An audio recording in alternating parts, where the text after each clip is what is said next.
booth. Joined once again by my partner, Greg Pogue. Adam Johnson is our producer-engineer, and the Bearman Todd Berry will have the stats tonight. Greg, in our phone conference with the coaches this week, Overton's Arcente Broom described Caneridge as, quote, the bullies on the block.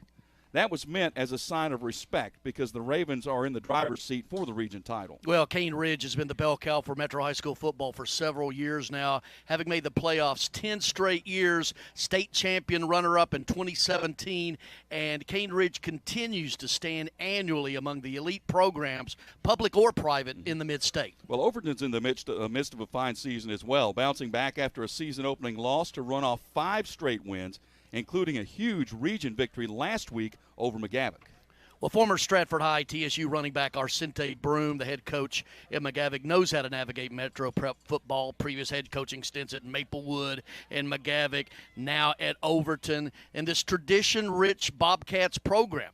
But, like you said, he also knows to be the man, you got to beat the man, and the man standing for quite some time in Metro football has been Caneridge. Well, Caneridge 6-1, 4-0 in the region. Overton 5-1, 2-0 in the region. A win tonight, obviously, will make a world of difference. After the game, we'll recognize our Omni Nashville Hotel player of the game.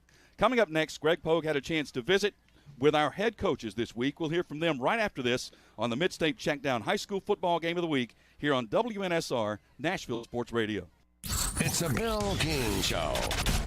Pac-12 football is a joke. It's a laughing stock. It has been left behind by Father Time a long time ago. It has not been prominent in a decade at least. And do you want to know why? God-forsaken leadership. That's why. Weekday mornings beginning at 6 on Sports Radio 560 on 95.9 FM.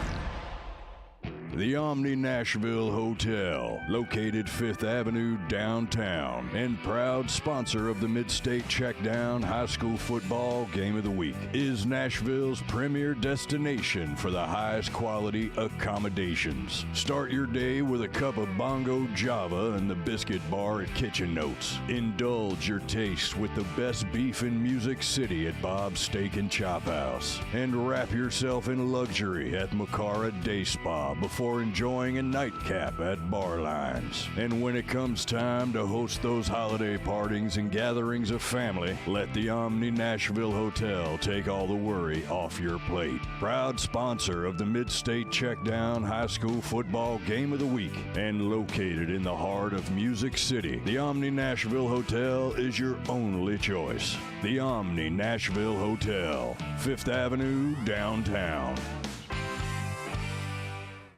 Sir Speedy is a proud sponsor of high school football on WNSR, Nashville Sports Radio. At Sir Speedy Music City, we provide commercial print, signs, and mailing services to companies all over Tennessee and actually all over the world. If you need anything like that, you give us a call, 615-832-9511, SirSpeedyMusicCity.com. We are a proud sponsor of high school athletics on WNSR, Nashville Sports Radio. Call us at 615-832-9511. Go to the web at SirSpeedyMusicCity.com or email us at print@SirSpeedyMusicCity.com. We are the official sign company of the Mid-State Checkdown High School Football Game of the Week. Did you know there's a place where you can get good neighbor service and surprisingly great rates on home and auto insurance? Yep, and that place is, ta-da, State Farm. Here's the deal. State Farm agent Austin Hardy is your go-to agent in the Middle Tennessee community for the service you desire at the price you want. So stop shopping around. State Farm agent Austin Hardy has you covered. Call 615-810-9999 for your surprisingly great rates today. Like a good neighbor, State Farm is there. Individual premiums will vary by customer. All applicants subject to State Farm underwriting requirements. If you're in the mood for quality burgers and handmade milkshakes, Mooyah is where you need to be. With 2 locations in Brentwood and Franklin, Mooyah is your only choice for handcrafted Angus beef burgers, fresh cut fries, and homemade ice cream milkshakes. With vegan, paleo, and keto options, Mooyah has something for every taste. Order online, dine in, or carry out. Located in Brentwood and in Franklin off West McEwen Drive. For the best quality and the best taste at the best price, make it Mooyah. You're listening to the Mid-State Checkdown High School Game of the Week on WNSR. Here's Joe Fisher. Should be a good one. A Metro matchup. Caneridge and Overton, a battle in 6A Region 6, Greg. Well, earlier this week, I had a chance to catch up with both head coaches. Eddie Woods has been the coach here at Caneridge in his 8th season, and Arcente Broom, as mentioned earlier, Maplewood McGavick, former head coach, in his 2nd year at Overton. We'll talk with Coach Broom first. We still pass the ball around a little bit, but we've kind of found our niche a little bit in the running game, so that's one of the biggest. That's been one of the bigger pluses for us this season, especially last week with Javon Edmondson rushing for. Well, I was going to say Javon Edmondson. That'll make you want to run the ball, getting the ball in his hands. Oh, definitely. And he's a very unassuming kid, man. Half the people, a lot of people in the building. I had a couple of teachers on there. I'm like, could you show me who Javon is? And they just don't know, who he is. He's a quiet kid, plays baseball, great baseball player, plays football, of course, and he's just a hard worker, man. A kid that he doesn't like to come off the field and have to ask me, you tired, you good? Like, I'm good, coach. And just real quiet, man, because he brings his lunch pail. Old school type of mentality, brings his lunch pail every day, practices hard. When you look at Caneridge, Sente, what do you need to do to be successful? Woo! Oh, man, Caneridge has been they've owned this region, and rightfully so, man. They produce great athletes. Eddie has put out some great teams over the past years. He's been there, and right now we've got to worry about Overton first. Block, tackle well. Get off the field on third down situations. Last year that was a big deal for us, and we couldn't get off the field in the second half on third down. And I think that's the biggest issue is making sure that we don't keep giving them life. Quarterback for Caneridge, people, I don't even know if people even understand how good he is. He is kind of what makes them go to me. Just watching film, and that kid, not to mention in the kicking game, I think he's won 2 or 3 games for him already this year. So that's the kid that we have to try to stop. You got Moles, already playing good ball. You got Caneridge playing great ball. You've got the defense, which is, man, smothering. Coach Phillips has the defense over there rocking. So it's one of those things where you just got to come out and try to play mistake-free football. And we're joined now by Caneridge coach Eddie Woods. This region is getting better and better every year. We understand what's at stake here. We would love to host as many playoff games at home as we can because it's on the outside of the bracket this year, at least to the third round. That's what we're more so focused on. But we've been in playoff mode for about 3 or 4 weeks now, and we understand how important this game is, and we get it at home, which is great. Thursday night will be a great atmosphere. We're just looking forward to it. And just tell me about your team. I know there's another Mose Phillips sighting out there, and and I know his dad's coaching and everything with you. But just tell me a little bit about your team. What can I expect?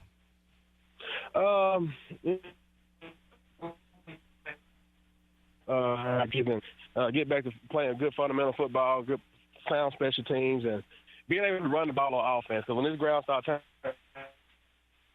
playoff time, and it's getting cool outside. You got to be, and most got to be able to stop the run. Now that's what we pride ourselves on. We're gonna stop the run. That's what you guys can expect. Anyway, they got a good back over there, number 3 kid. So that's what we're looking forward to. Yeah, Edmondson, good running back.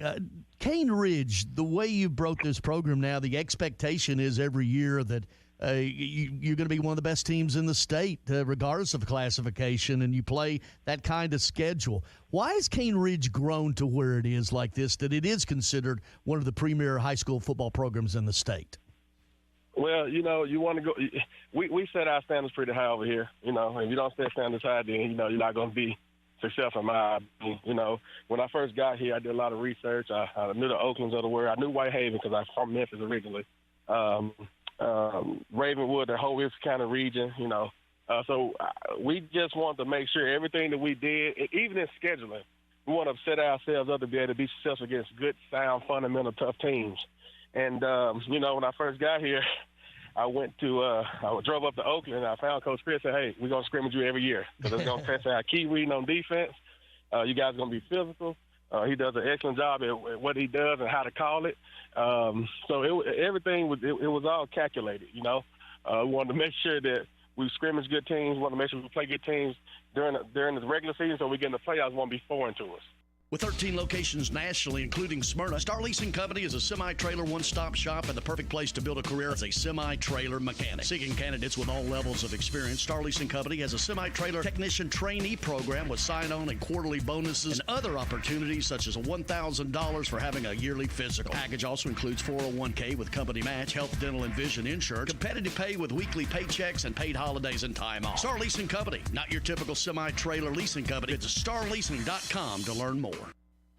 Dry rub wings are back at Slim Chickens. Fresh, fried, and full of flavor. Like smooth and kickin' cayenne ranch, zesty lemon pepper, or turn it up with new spicy Nashville hot. Try them today with a meal or feed your hungry crowd. But hurry, they're only back for a limited time. At Slim's, bold flavor is what we do.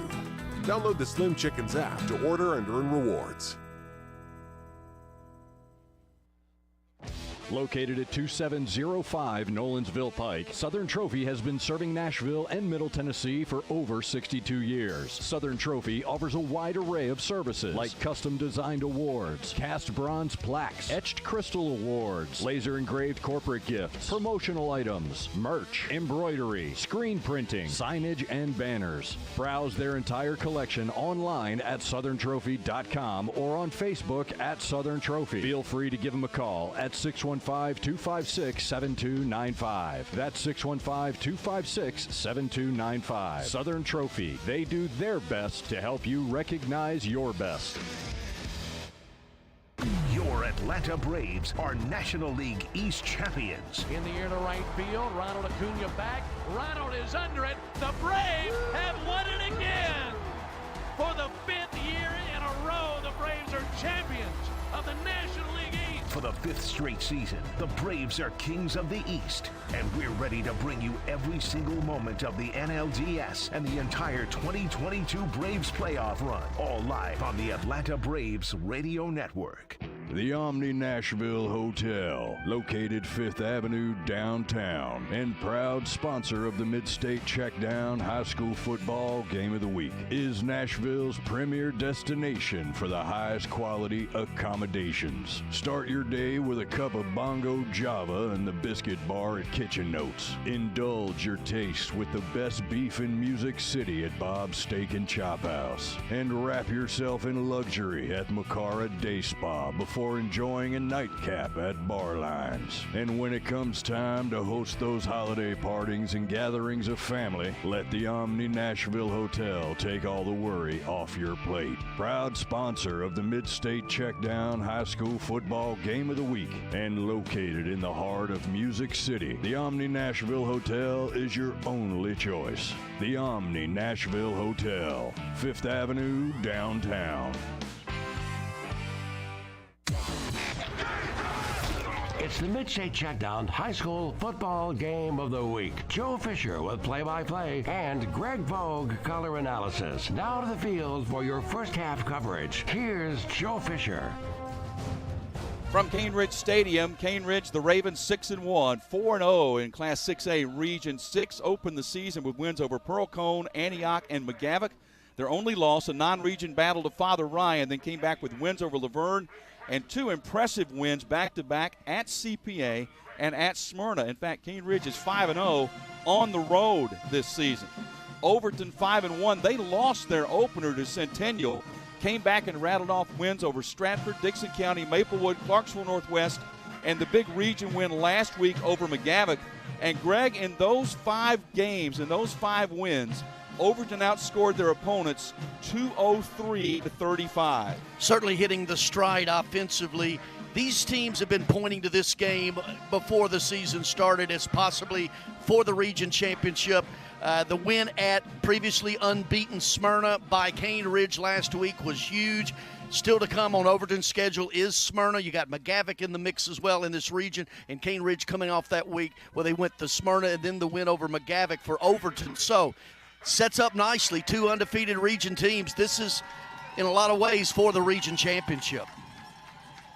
Caneridge won the toss. They deferred. Overton will receive. Bobcats wearing white jerseys and pants with red numerals, trim, and helmets. And for Caneridge, dark purple jerseys with purple numerals trimmed in white. Kickoff is in the air. It is returnable from about the goal line to the 5, to the 10, to the 15, 20, bouncing outside 25, 30, down the sideline 35, 40. Finally caught at about the 43-yard line on an outstanding return. That was Tyson Edwards with the return, and that return was for 43 yards and a good start for the Bobcats, where they'll start 1st and 10.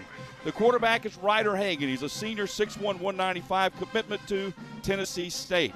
68 of 103, 1139, 11 touchdowns, and 3 interceptions. Their star running back is Javon Edmondson, a senior, averaging over 8.5 yards per carry. Overton will open in an I formation, wide out split to each side. Hagan under center on 1st down for the Bobcats, just shy of their own 43. Handoff inside give, bouncing it to the left across the 45 to the 47, 48-yard line is Bryson True, the senior. He's the H-back. You'll see him in a fullback spot. You'll see him line up out at tailback as well. Offensive line, Luis Flores, Ashton Love, Cameron Ellis, Lamont Willis, Kaysen Langley. Wide receivers, Tyson Edwards, Robert Osborne, and the tight end, Nicholas Harris. Gain of 6 on the play, let's call it. 2nd down and a long 4. Ball at the 48-yard line, just underway. Bobcats and the Ravens. Bryson True may be the smallest fullback you'll ever see when they line him up in that I formation ahead of Edmondson. And I believe we've got a clock issue. The clock is continuing to run.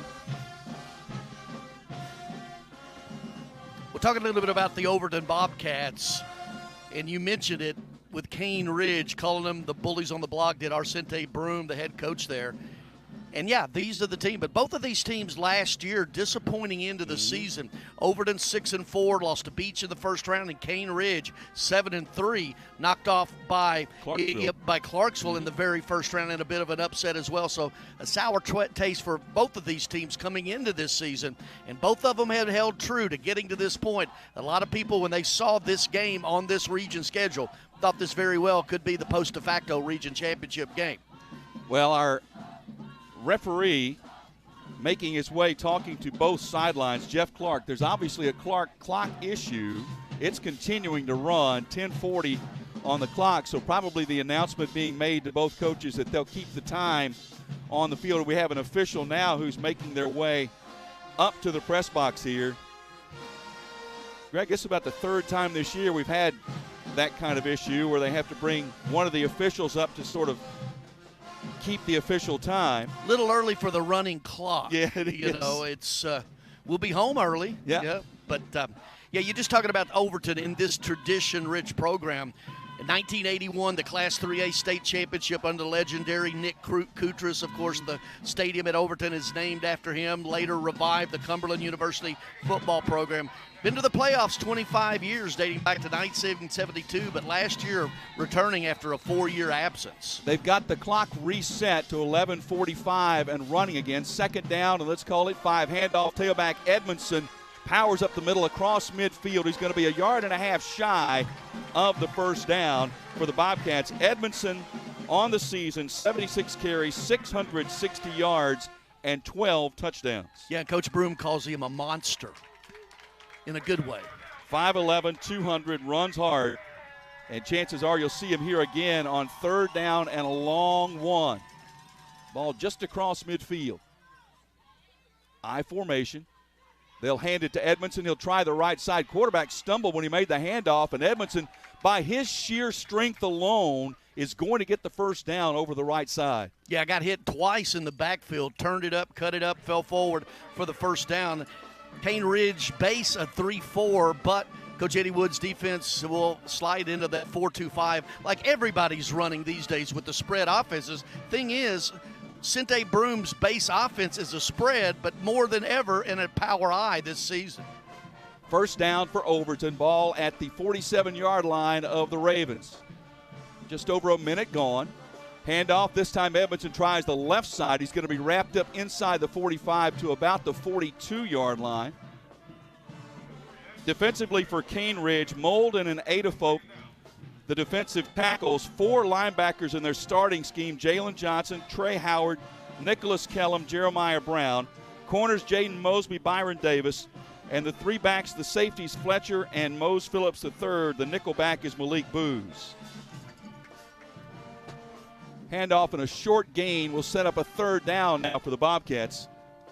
Ball at the 39-yard line. Of course, Mose Phillips, the defensive coordinator, Greg, but we think of him as an offensive player. Well, he played quarterback at Hillsboro, Yep. running back at the University of Tennessee, and his son is one of the top wide receivers in the state, Mose the third. 3rd down and 2. Edmondson right up the gut. Boy, he was stood up at the line of scrimmage. I think he's shy of the 1st down. He's going to be shy. It'll be 4th down. Well, certainly 4-down territory here when you got Edmondson like that. And nothing really fancy, just straight ahead power football right now out of that power I for Overton. Well, those big tackles, Juwan Molden Jr., Charles Adafolk III, big loads in there, 295 and 265 in the middle of that defensive line, and brings up 4th down and almost 2 for the Bobcats. Same offensive set, I formation. Hagan, play action, going to roll left and be chased. He will get the corner. He'll get the 1st down, and he'll be upended going out of bounds just inside the 35-yard line. One defender read it very well for Caneridge, but the quarterback, Hagan, was able to leg it around that left side and pick up the 1st down on 4th down. Yeah, just a called play that time around the left side and showed a little bit of speed to get to the edge that time, did the quarterback. One name you'll be mentioning or you need to pay attention to on the defensive side, also a tight end, is Jalen Johnson, 6'4", 245. And I saw him outside earlier. He passes the get-off-the-bus test. He's the first one you want off for the lead the team. 1st down for the Bobcats. Ball spotted at the 33-yard line. Play action, rush is coming. Pass is thrown, dropped, incomplete. Rush was being put on as Hagan had to get rid of it in a hurry. And I believe right on cue, Greg, that was Johnson putting on the pressure. Yeah, leads the team with 12 sacks. And if you go on the Tennessean, they've dubbed a catch earlier from his tight end position on offense so far the catch of the year in high school football in this area. So that is the first pass attempt for Hogan in this game. Brings up 2nd down and 10. He was looking for Bryson True, that senior H-back, who's caught 6 touchdown passes this season. Well, Hagan, 66% as well on completions. 2nd down and 10. This time they're going to line up a couple of receivers, twins to the right, one to the left. Single setback is Edmondson. Play action fake, straight drop, rush coming, flush rolling right, hit as he throws, incomplete. Hagan was leveled as he threw the football with the pressure coming from that Caneridge defensive side, and I believe that was Molden, that put it on and brings up 3rd and 10. Interesting, Overton had stacked several 1st downs, gotten into plus territory with the run. Mm-hmm. Then on 1st down and 2nd down, goes to the pass now behind the chains, 3rd and 10. 3rd and 10, so the long set for the Bobcats. They're going to send 2 receivers to the right, 1 in the slot. 1 receiver comes wide to the near side. That is Campbell out of the backfield as well. I formation behind Hagan on 3rd down, and a whistle will stop play. And I believe Overton took timeout right before that play. We'll take it as well. 8:31 to go in the opening quarter. Caneridge and Overton scoreless on WNSR Nashville Sports Radio. Sir Speedy is a proud sponsor of high school football on WNSR, Nashville Sports Radio. At Sir Speedy Music City, we provide commercial print, signs, and mailing services to companies all over Tennessee and actually all over the world. If you need anything like that, you give us a call, 615-832-9511, SirSpeedyMusicCity.com. We are a proud sponsor of high school athletics on WNSR. WNSR, Nashville Sports Radio. Call us at 615-832-9511. Go to the web at SirSpeedyMusicCity.com or email us at print@SirSpeedyMusicCity.com. We are the official sign company of the Mid-State Checkdown High School Football Game of the Week. Welcome back to the Mid-State Checkdown High School Football Game of the Week on WNSR. Here's Joe Fisher. 3rd and 10 for the Overton Bobcats. Ball is spotted at the Caneridge 33-yard line. Shotgun formation for Hagan. 3 receivers right, 1 left. Hagan with a straight drop. Blitz coming. It's picked up. They go toward the end zone. High-pointed catch is made by the Bobcats inside the 5-yard line. Tyson Edwards went up and got it in traffic, and it'll be 1st and goal for Overton. Yeah, you named it. He just went up and high-pointed the ball, put it up there, Hagan did. Had to come back a little bit for it and went into double coverage and just went up above everybody else and pulled it down. Edwards' 16th catch of the year now for over 400 yards. He's averaging, Greg, and that was pretty much right on it, he's averaging 25.5 yards per catch this season. So 1st and goal for the Bobcats from the Caneridge 3-yard line. I believe we have an equipment issue of some kind as they're sending the tight end, Harris, off the field. The referee, Jeff Clark, picked something up off the field, handed it to Harris, and Harris took it to the sidelines. Hagan under center on 1st and goal. Edmondson will bounce it to the right. He'll try to get the corner. He'll get there easily. Touchdown, Overton. Edmondson went inside. It was closed off, so he just bounced it to the right with outstanding vision. His 13th touchdown run of the season. Yeah, and he's a load, too. And a little bit of burst there. It was closed, pops it to the outside, just outruns the man to the corner of the end zone. An impressive opening drive by the Bobcats. Absolutely. Key picking up that big 4th down to keep that drive alive. And now Arif on to attempt the extra point for the Bobcats. Good set. And the kick is no good. So it's always key when you see an extra point missed, whether that's going to come back to factor into the final score. But 7:46 left in the first quarter. It's Overton 6, Caneridge nothing on WNSR, Nashville Sports Radio. Did you know there's a place where you can get good neighbor service and surprisingly great rates on home and auto insurance? Yep, and that place is, ta-da, State Farm. Here's the deal. State Farm agent Austin Hardy is your go-to agent in the Middle Tennessee community for the service you desire at the price you want. So stop shopping around. State Farm agent Austin Hardy has you covered. Call 615-810-9999 for your surprisingly great rates today. Like a good neighbor, State Farm is there. Individual premiums will vary by customer. All applicants subject to State Farm underwriting requirements. You're listening to the Mid-State Checkdown High School Game of the Week, live on WNSR, Nashville Sports Radio. Here's Joe Fisher. Overton scores on its opening drive. Extra point may be partially blocked. No good, but the Bobcats lead 6-0. Next week, we're back on Friday night. Pearl Cone at Greenbrier. Your son getting married, that's your excused absence. I appreciate that. And Coach Bubba Spears is going to be filling in. I'm going to slide over to the play-by-play, and Coach Bubba will handle the commentary. You be Wally Pitt. Could happen. Not very deep sending back the receivers. It looks like Byron Davis back deep to receive the kickoff, and he's standing at about the 15-yard line. And this is the reason why. It's a high, short kick. It will bounce straight up into the air, picked up by Davis at the 25. He goes right up the middle, bounces it back across midfield, breaks one tackle, finally dragged down from behind at the 42-yard line of the Bobcats. He got a great bounce, Greg, caught it on a dead run, took it right down the middle, and one man just able to get a jersey enough to slow him down after a 38-yard return. So they'll mark it at the 42-yard line, 1st down. Well, saving that touchdown, Bruno Gonzalez, he had a handful of jersey and no horse collar to it, but dragged him down from behind to save a touchdown. The quarterback is Siobhan Abdullah, senior, 6'195", coming off a 186-yard, 2-touchdown performance last week in the win over Smyrna. And he will go in a pistol formation on 1st down. Reggie Goodlow is the senior running back. at 5'10", 185. Goodlow weaves his way to the 40, maybe to the 39 before they stand him up in a pile, and they'll stop play right there. Across the front for the Ravens, Justin Keeling-Lowry, Dakota Stovall, Malik King Jr., Daryl Molden, Jacob Douglas.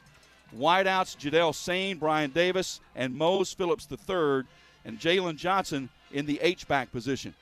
Reggie Goodlow, Coach Eddie Woods, in our conversation with him earlier this week, quote, maybe the most underrated running back in the state is what Eddie Woods said about Reggie Goodlow. Well, they missed him for a couple of games because of a left hamstring injury. He just came back in that most previous win. Little jet sweep with Davis running to the right sideline, out of bounds inside the 35, and a late penalty flag is tossed in at the end of the play by the referee. Horse collar definitely face on mask. there. They called the face mask was the indication, but you could see something was wrong with the tackle. So that's going to tack on some additional yardage for the Ravens.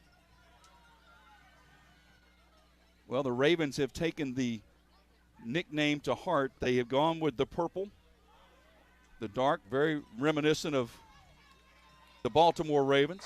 And the Colorado Rockies. Yes. That CR, very similar to the Rockies. Very similar, sure is, on the tent right down here on the sideline.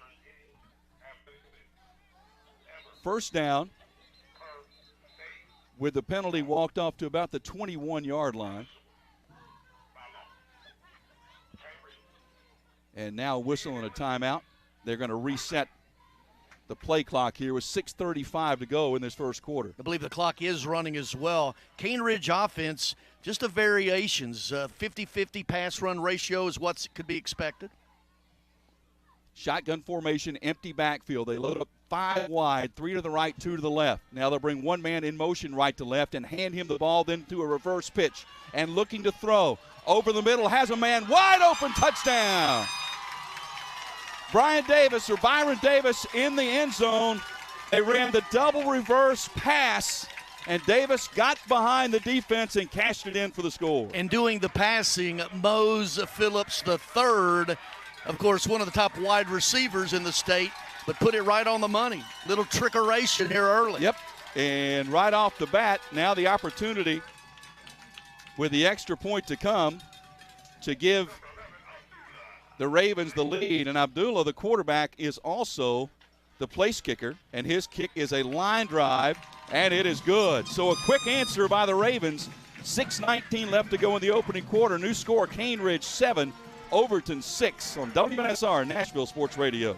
If you're in the mood for quality burgers and handmade milkshakes, Mooyah is where you need to be. With 2 locations in Brentwood and Franklin, Mooyah is your only choice for handcrafted Angus beef burgers, fresh cut fries, and homemade ice cream milkshakes. With vegan, paleo, and keto options, Mooyah has something for every taste. Order online, dine in, or carry out. Located in Brentwood and in Franklin off West McEwen Drive. For the best quality and the best taste at the best price, make it Mooyah. This is Nashville's best high school football coverage. WNSR's Mid-State Checkdown High School Football Game of the Week. Here's Joe Fisher.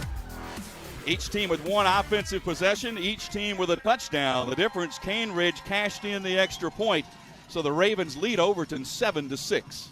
Want to remind folks, no scoreboard show tonight. Tomorrow night at 9 o'clock, Bruno Reagan, Ray Doskey, and Devlin McKenzie with the Mid-State Checkdown scoreboard show tomorrow night at 9. No game tonight, our game of the week tonight.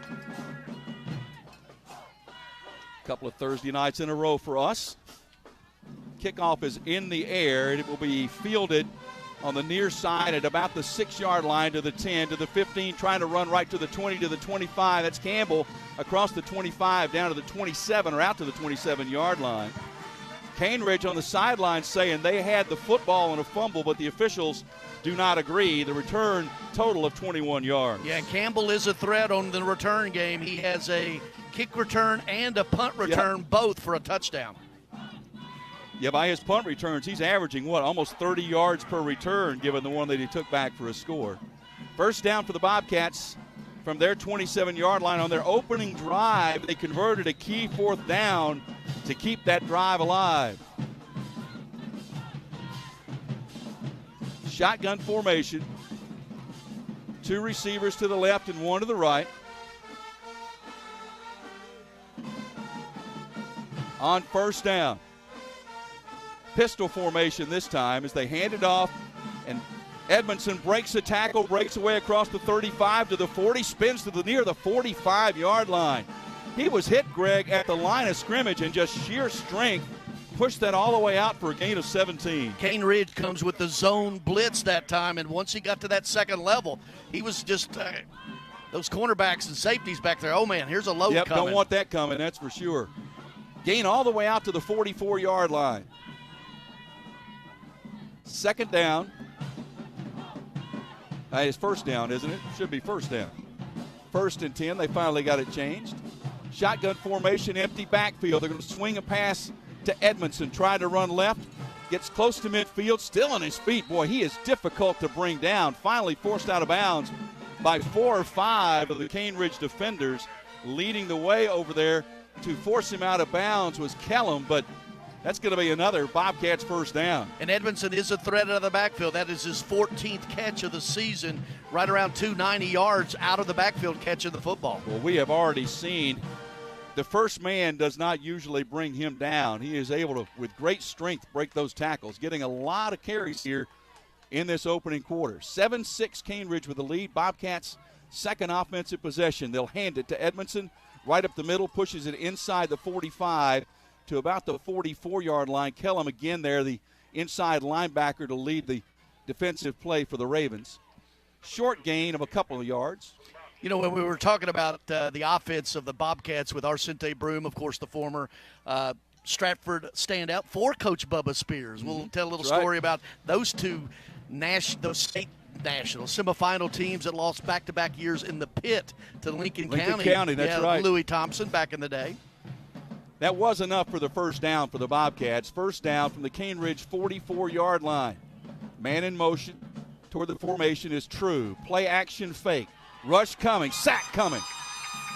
There's Jalen Johnson again with a sack all the way back in Overton territory at the 47. That's a loss of 9. 13th sack of the season for the big man. Again, 6'4", 245, can get upfield and just looks next level. Yep. If ever you see a player that looks next level, it's him. He showed it there. The quarterback, Hagan, had very little chance to get away. Well, he didn't bite on the play action either. He just had his head down and came with it. Second down and 19. The ball back in Bobcats territory at the 47. Clock running, 4:10 to go first quarter. Caneridge 7, Overton 6. 6A Region 6 showdown. Toss sweep. Edmondson running right, turns upfield, breaks a tackle, makes a move to the middle of the field with a stiff arm. He's on his way toward the goal line, still on his feet, finally going to be dragged down with a penalty flag for a face mask at the end of it, inside the 10-yard line. Impressed. Colorby impressed with Javon Edmondson. First time I'd seen him this year and had heard about him. And, man, when he gets to that next level, he's got a burst. He's big, he's strong. But I tell you what, no one wants to see him coming, and it took really, a face mask to get him down. 53 yards on the run. Then you're going to tack on a little bit for the penalty. Looks like the ball will be spotted just inside the 5. And we saw a little bit, Greg, of what Arcente Broom referred to as the Derrick Henry-like stiff arm. He sort of threw that stiff arm in toward the end of that run.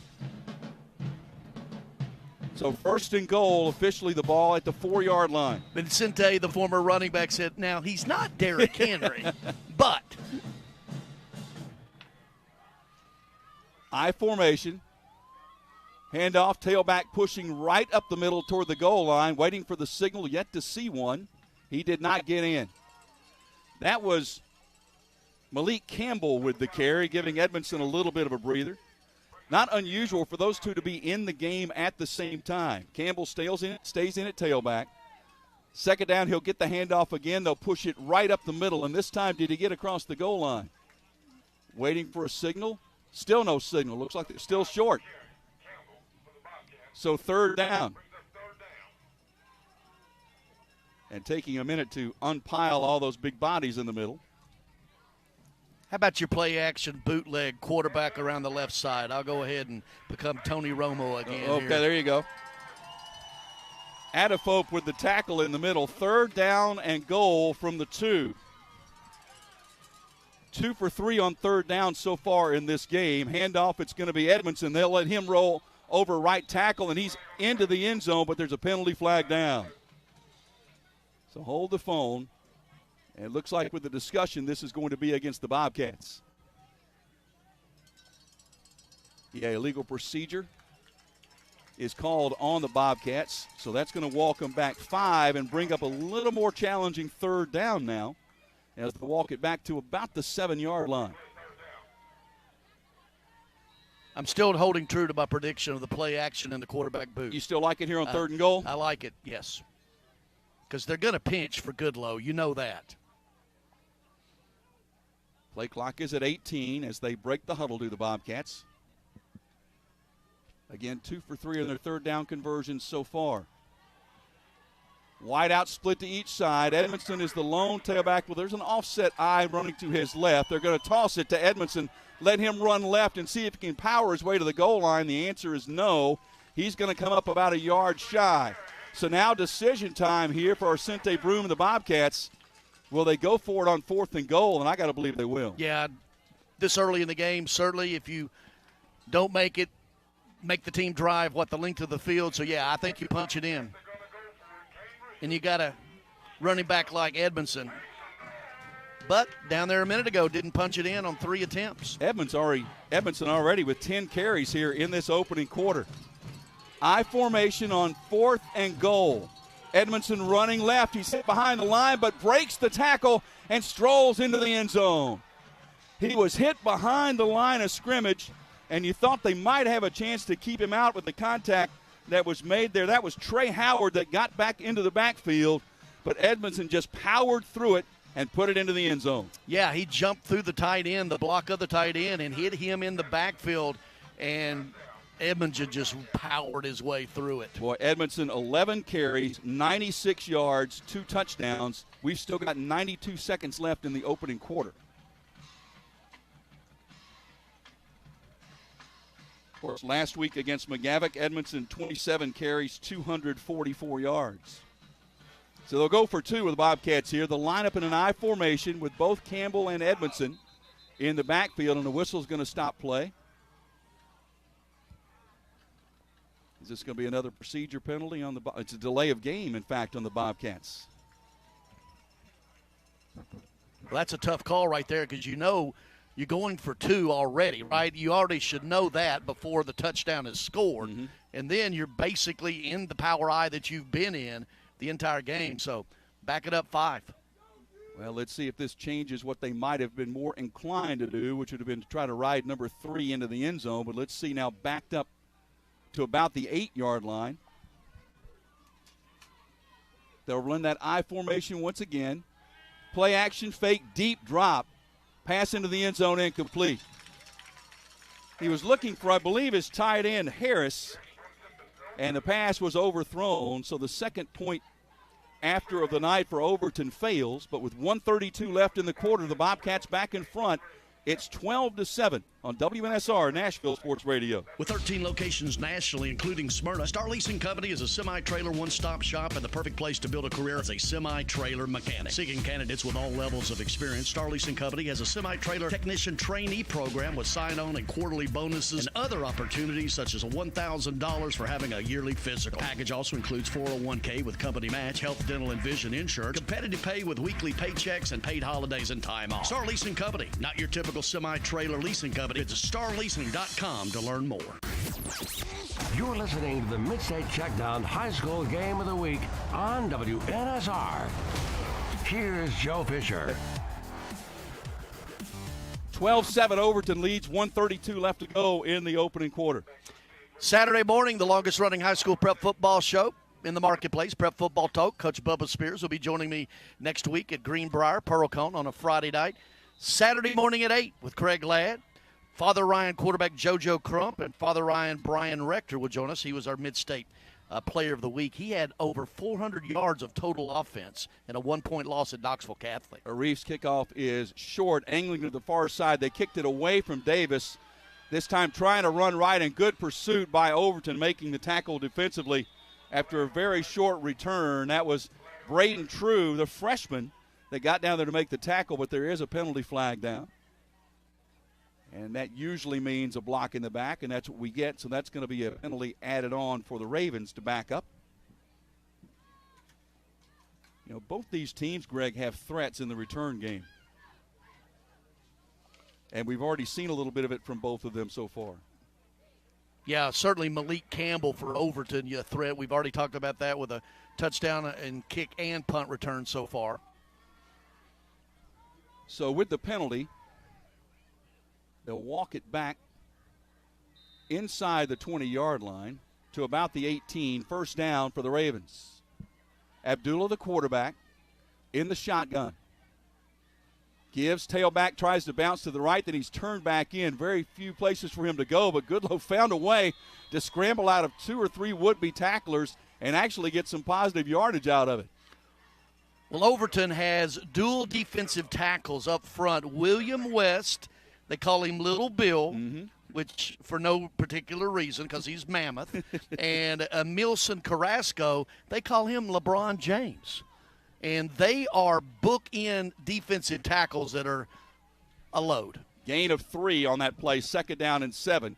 Swing pass near side caught, running to the sideline and hit hard as they go out of bounds. On the gain, on the reception, that was number 13. With the reception, that's the first catch of the night for Jadel Sane. And that's going to be just shy of the first down. Out of bounds. It's going to be second and about a yard and a half, third and a yard and a half, rather. Caneridge yet to get Mose Phillips III in the offense. 4 catches against Smyrna, 128 yards. Also had a couple touchdowns in the McGavick as well. Got offers from quite a few schools. I'd like to see him get the touches. He did have the touchdown pass earlier. And a toss sweep, and it's dropped for a loss. Great penetration back there. It's breaking through as the whistle stops play. Forward progress was stopped as breaking through was Braden True. That's the true freshman that got back into the backfield, and that's going to force a 4th down after the loss of 4. You know, next year he'll be a true sophomore. Oh, very good. I saw what you did there.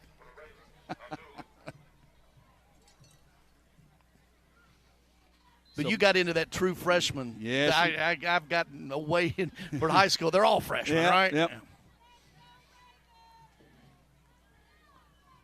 Punt is away. And it's going to bounce, take a very nice Caneridge bounce all the way inside the 35, down at the 33-yard line. A couple of Bobcats had a chance to field that and save about 15 yards, but the roll added on a 45-yard punt and no return. Well, Overton has scored on both of its offensive possessions, Greg. They have failed on the point after in both, but the Bobcats lead 12-7 as we now head to the second quarter. Officially, timeout on the field, 12-7 Bobcats on WNSR, Nashville Sports Radio. Dry rub wings are back at Slim Chickens. Fresh, fried, and full of flavor. Like smooth and kickin' cayenne ranch, zesty lemon pepper, or turn it up with new spicy Nashville hot. Try them today with a meal or feed your hungry crowd.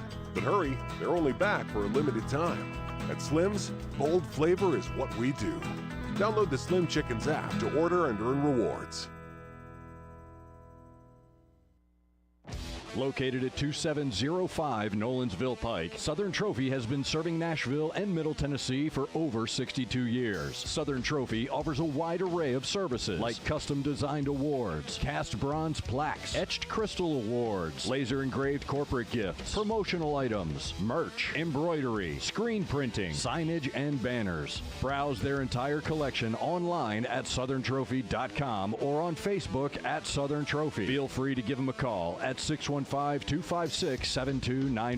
That's 615-256-7295. Southern Trophy. They do their best to help you recognize your best. This is WNSR's broadcast of the Mid-State Checkdown High School Game of the Week. Here's Joe Fisher. Opening play of the second quarter, a handoff to Edmondson that went nowhere. In fact, lost a yard on the play. So Edmondson has a yard taken away from his 96-yard total after 1 quarter of play. Second down and 11. Bobcats leading Caneridge 12-7. Snap got loose. There's a scramble for the ball picked up by the Bobcats, who were fortunate to save it. They're going to lose a couple of yards on the play, but it could have been a lot worse. They were scrambling for the loose ball, and finally, in the backfield, I believe Edmondson was able to get the football. He lost his helmet in the process, so he will come out for a play. No turnovers in the game as of yet. 3rd and 13 now for the Bobcats. The ball back to the 33-yard line. Hagan completes 66% of his passes, came into this game at 1139 yardage.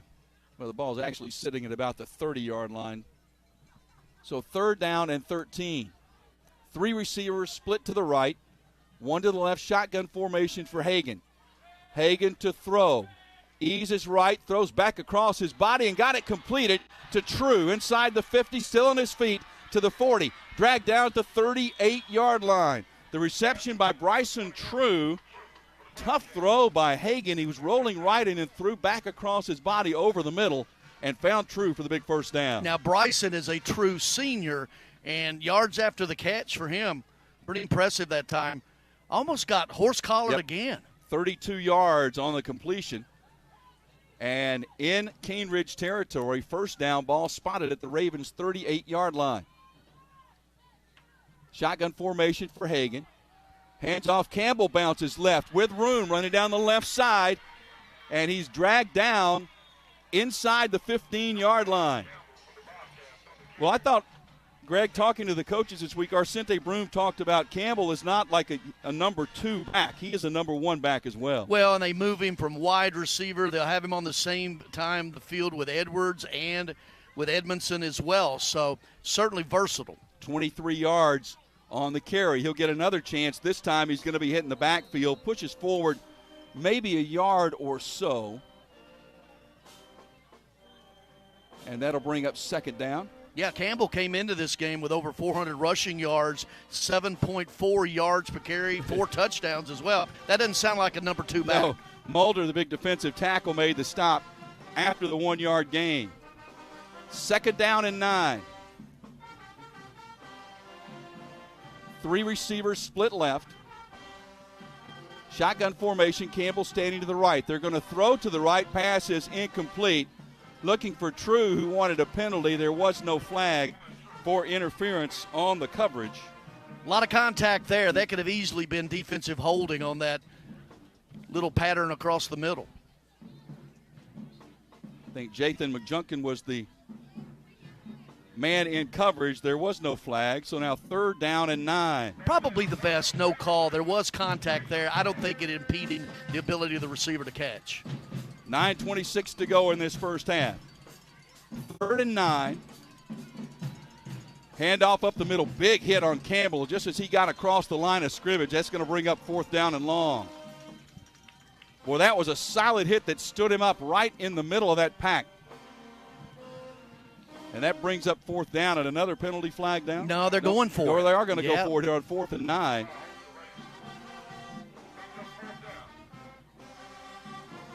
My flag symbol looks like my for it symbol. Well, it was in my peripheral vision, so I didn't know which one it was. 4th and 9.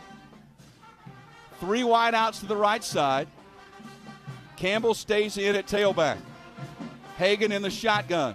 Hagan looks left, takes the snap, low snap, throws to the end zone, pass is intercepted. Pass is intercepted by Caneridge in the end zone.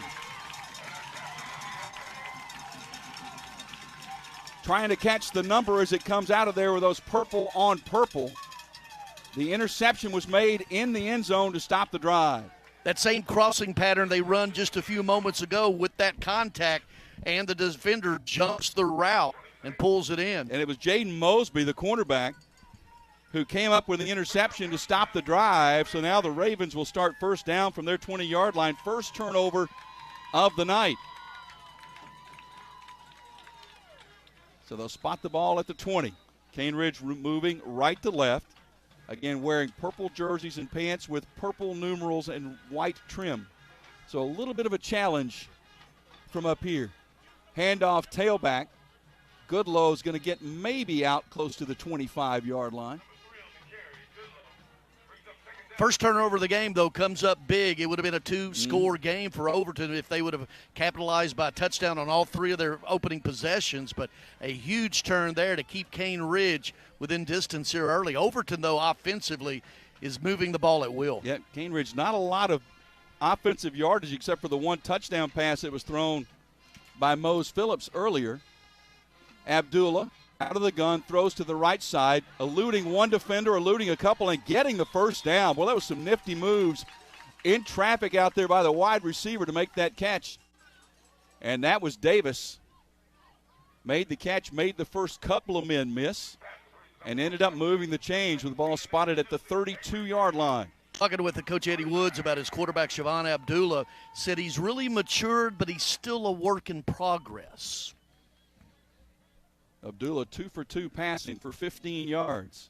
Had 241 and 3 touchdowns last week against Smyrna. He can kick a field goal to win a game, too, like he did earlier this year against Pearl Cone.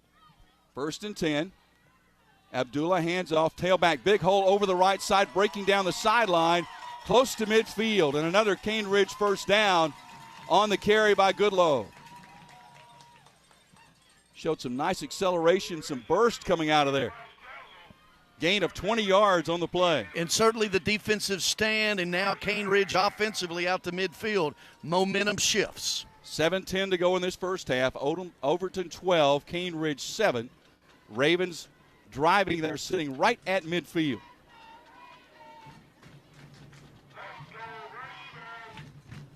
Looking over to the sideline to get the call. The head coach for Caneridge also serves as the offensive coordinator. Out of the pistol formation, running left, another big hole. Goodlow makes a move across the 35, lowers a shoulder across the 30, down to about the 25 or 24-yard line. Goodlow made 2 really good moves and then finished the run physically. Yeah, he has a burst. Once he got to that next level, hips one way, hips the other way, and then, as you mentioned, didn't go down easily. He delivered the blow on the tackle. 25 yards on the gain, so now suddenly Goodlow, 6 carries, 51 yards.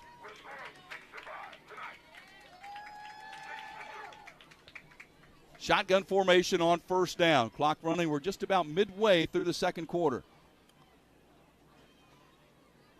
They'll line up in the pistol, all looking over to the sideline. Goodlow, the tailback, standing behind the quarterback, Abdullah. And they may have taken a little bit too long, or they took a timeout because they were taking too long. And that's what happened. Caneridge calls the timeout to avoid the delay. 5:51 to go in the half. Overton 12, Caneridge 7 on WNSR Nashville Sports Radio. This is the Greg Vogue and John Burton Show.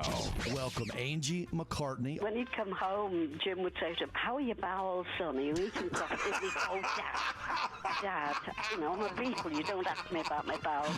"Oh, it's not that funny. Come on." We didn't expect me talking about Paul's bowels this morning. Greg Vogue and News Channel 5's John Burton. WNSR. Nashville Sports Radio.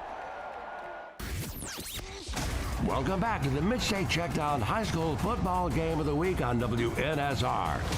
Here's Joe Fisher. 12-7, Overton leads Caneridge. 5:51 left to go in the first half. Big Conference USA game Saturday, WKU at Texas San Antonio. Both teams undefeated in Conference USA. 4 o'clock the pregame, 5 o'clock the kickoff. Both of our teams here are undefeated in region play in Region 6 in Class 6A. So after the Caneridge timeout, they'll line up in that pistol formation once again. Ball spotted at the 24-yard line. Low snap, handoff, Goodlow bounces left. Nice open field tackle to drop him for a short gain. On a good recovery there by number 81, making the tackle and slinging him to the ground. Yeah, no 81 on the roster. No 81 on the roster. No 81 on the roster. But he did make the tackle. He did. After a gain of about 3 on the play. 2nd down and 7. Same offensive set for the Ravens. They'll hand it to Goodlow right up the middle. Big hole. Pushes it inside the 10 to the 5 to the goal line. Did he get in? And yes, he did. Touchdown, Caneridge. Goodlow, you called it, Greg, the burst. He certainly has it. He found that gap right up the middle and dragged the defenders the final 2 or 3 yards into the end zone after the 21-yard touchdown run. And that's the thing with Goodlow. I'm not surprised by his top-end speed and how quickly he gets to it, but at the end of the run, he's hard to bring down. Yep. He had a great series. And a big answer for Caneridge with the defensive stop turnover on one end and the field drive to the other end. They now take a 13-12 lead with the extra point to come. Abdullah handling the point after honors. And there's a penalty flag down, thrown by the referee, and I believe it hit the kicker in the backside when he threw it at him right at that time. Somebody may have moved a little early. I'm not sure, maybe Overton jumped the gun a little bit. Now, Abdullah, we talked about it, the quarterback, kicker, had the 39-yarder to beat Pearl Cone earlier this year. He punts, kicks, hands it off, and throws touchdown passes. That was a 17-14 win over Pearl Cone, with that field goal making the difference. Jeff Clark will give us an indication it was offsides on Overton. And then an illegal block call. Well, it looked like illegal hands to the face. So that's maybe going to be signal. Offsetting penalty, so we'll just do it all over again. And now I believe little discussion coming to the sideline to confirm with the Caneridge coaching staff. Well, Coach Wood, I think, would be asking if it was a dead ball foul on Overton. That way the kick would be good, or they could decline that penalty. Right. The answer was apparently no. So we'll line up and try it again. So Abdullah will try it one more time.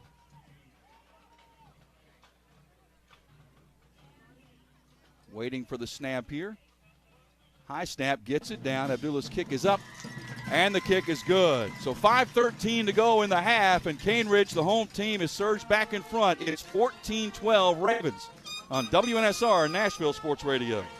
Sir Speedy is a proud sponsor of high school football on WNSR, Nashville Sports Radio. At Sir Speedy Music City, we provide commercial print, signs, and mailing services to companies all over Tennessee and actually all over the world. If you need anything like that, you give us a call, 615-832-9511, SirSpeedyMusicCity.com. We are a proud sponsor of high school athletics on WNSR, Nashville Sports Radio. Call us at 615-832-9511. Go to the web at SirSpeedyMusicCity.com or email us at print@SirSpeedyMusicCity.com. We are the official sign company of the Mid-State Checkdown High School Football Game of the Week. You're listening to the Mid-State Checkdown High School Game of the Week, live on WNSR, Nashville Sports Radio. Here's Joe Fisher. Caneridge 14, Overton 12, 5:13 left to go in the opening half as Overton sends 3 men back deep to receive the kickoff. This is going to be Campbell who will field it back near the goal line. In fact, he had a foot in the end zone, so that will be an automatic touchback and bring it out to the 20-yard line. Edmondson had a huge first quarter, Greg. 11 carries, 96 yards. He's only carried it one time in the second quarter and lost a yard on that carry. Well, and he's also on the sideline a large part of that last drive as well with Campbell in there. You know, he came out of the game at one point, had lost a helmet on a play. He is in there now. I see him back in the backfield. I believe that's Edmondson. And it is. Campbell is also in. Campbell is split out over here in a bunch of 3 receivers to the right. Snap is dropped and fumbled, and falling on the football for a loss is Hagan. I'm not sure the snap was that bad, Greg. He just mishandled it and then did the wise thing and just fell on it but took a 10-yard loss. Well, it looked like he wasn't ready for the snap because it hit him right in the hands. So with a loss back close to the 10-yard line, Hagan passing 3 for 7, 70 yards, 1 interception. His last pass was thrown into the end zone and picked off to end a drive. Shotgun formation, Edmondson the tailback, looking to throw as Hagan. He pumps, they do a little hitch and go down the sideline, incomplete. Penalty flag is down. That might be a defensive hold out there when the receiver did the little hitch and go, Greg. And when the man's beat, you just reach out and try to slow him down. Yeah, he had him beat that time, and that's exactly what he did. And he had him beat by 3 steps.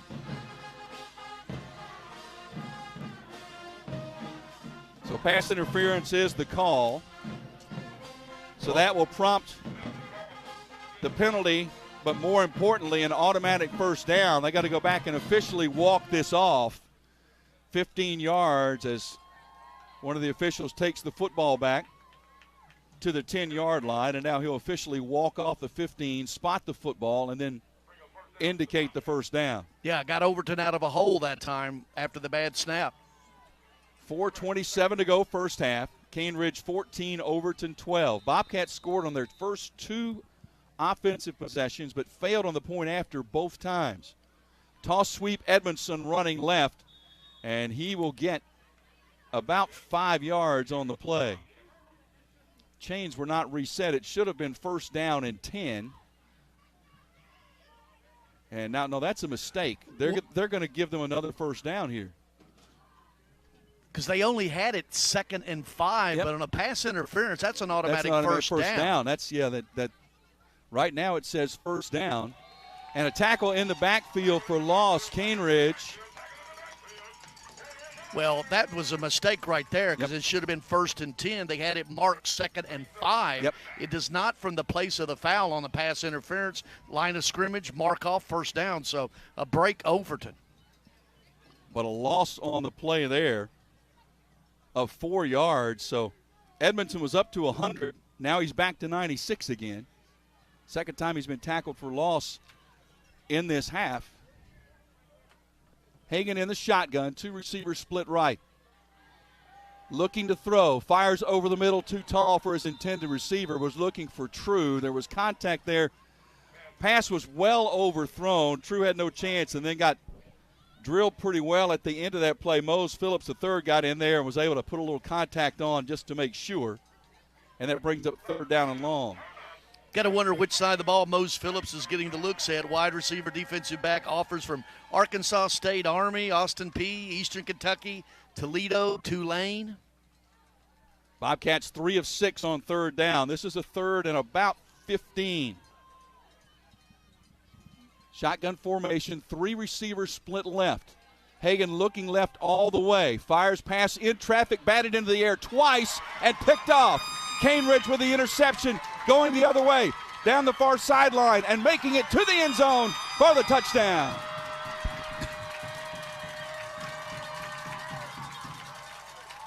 Touchdown on the play, on the interception. Ball was batted into the air twice.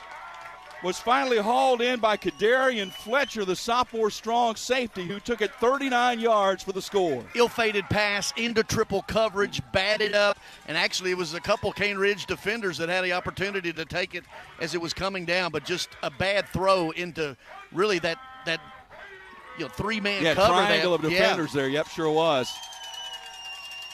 So a 20-12 score and a chance now to make this a 2-score game with Abdullah on to attempt the extra point.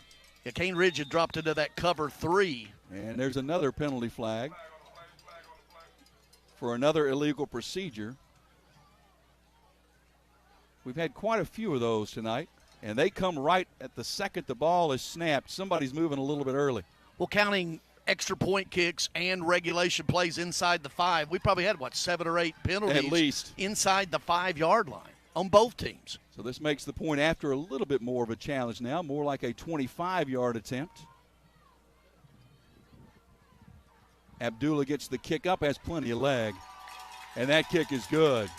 So the second turnover of the night for Caneridge, second interception leads to the touchdown, and with 3:15 left in the half, Caneridge 21, Overton 12 on WNSR Nashville Sports Radio. Did you know there's a place where you can get good neighbor service and surprisingly great rates on home and auto insurance? Yep, and that place is, ta-da, State Farm. Here's the deal. State Farm agent Austin Hardy is your go-to agent in the Middle Tennessee community for the service you desire at the price you want. So stop shopping around. State Farm agent Austin Hardy has you covered. Call 615-810-9999 for your surprisingly great rates today. Like a good neighbor, State Farm is there. Individual premiums will vary by customer. All applicants subject to State Farm underwriting requirements.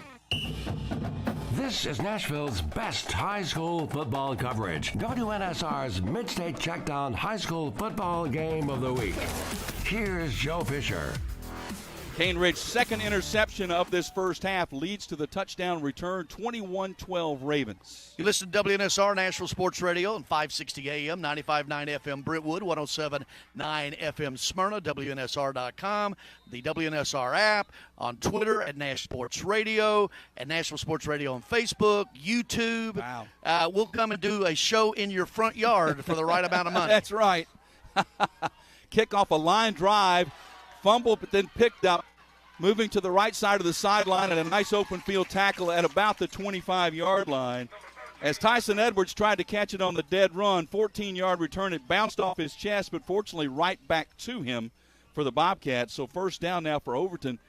An important 3:09 here to end this half as Caneridge, Greg, has seized a little bit of momentum here.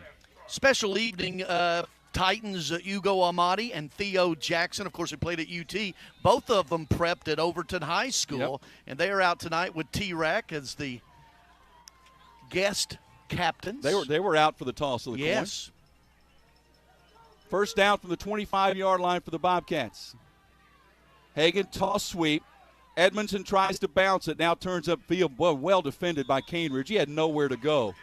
Tried to go inside, nothing there. Bounced it outside, nothing there. Finally just turned inside and got what he could, which was not very much. Howard, the inside linebacker, leading the charge there defensively. No gain on the play. Big Charles Adafope coming out, that defensive tackle, 6'3", 295, and only a sophomore. He got some growing to do. He's well on his way. I think so. 2nd and 10. Under center, Hagan. On the delay, the handoff, and Caneridge was not fooled at all. They tried a little delay handoff to True, and he had nowhere to go. Defensively, Kellum there to make the tackle for a loss of 3. You know, this Caneridge defense, after getting gashed, quite frankly, on Overton's first 3 possessions, the defense of defensive coordinator Mose Phillips II really has stiffened. Timeout taken on the field with 2:10 left to go in the half. 21-12 Caneridge over Overton on WNSR Nashville Sports Radio. If you're in the mood for quality burgers and handmade milkshakes, Mooyah is where you need to be. With 2 locations in Brentwood and Franklin, Mooyah is your only choice for handcrafted Angus beef burgers, fresh cut fries, and homemade ice cream milkshakes. With vegan, paleo, and keto options, Mooyah has something for every taste. Order online, dine in, or carry out. Located in Brentwood and in Franklin off West McEwen Drive. For the best quality and the best taste at the best price, make it Mooyah. You're listening to the Mid-State Checkdown High School Game of the Week on WNSR. Here's Joe Fisher. Boy, another beautiful night for football here in Nashville. We had some wonderful weather on this streak, and this is a wonderful night. Into the 80s earlier today. Going to be down to about 60 by the time we get done tonight, but perfect night for football.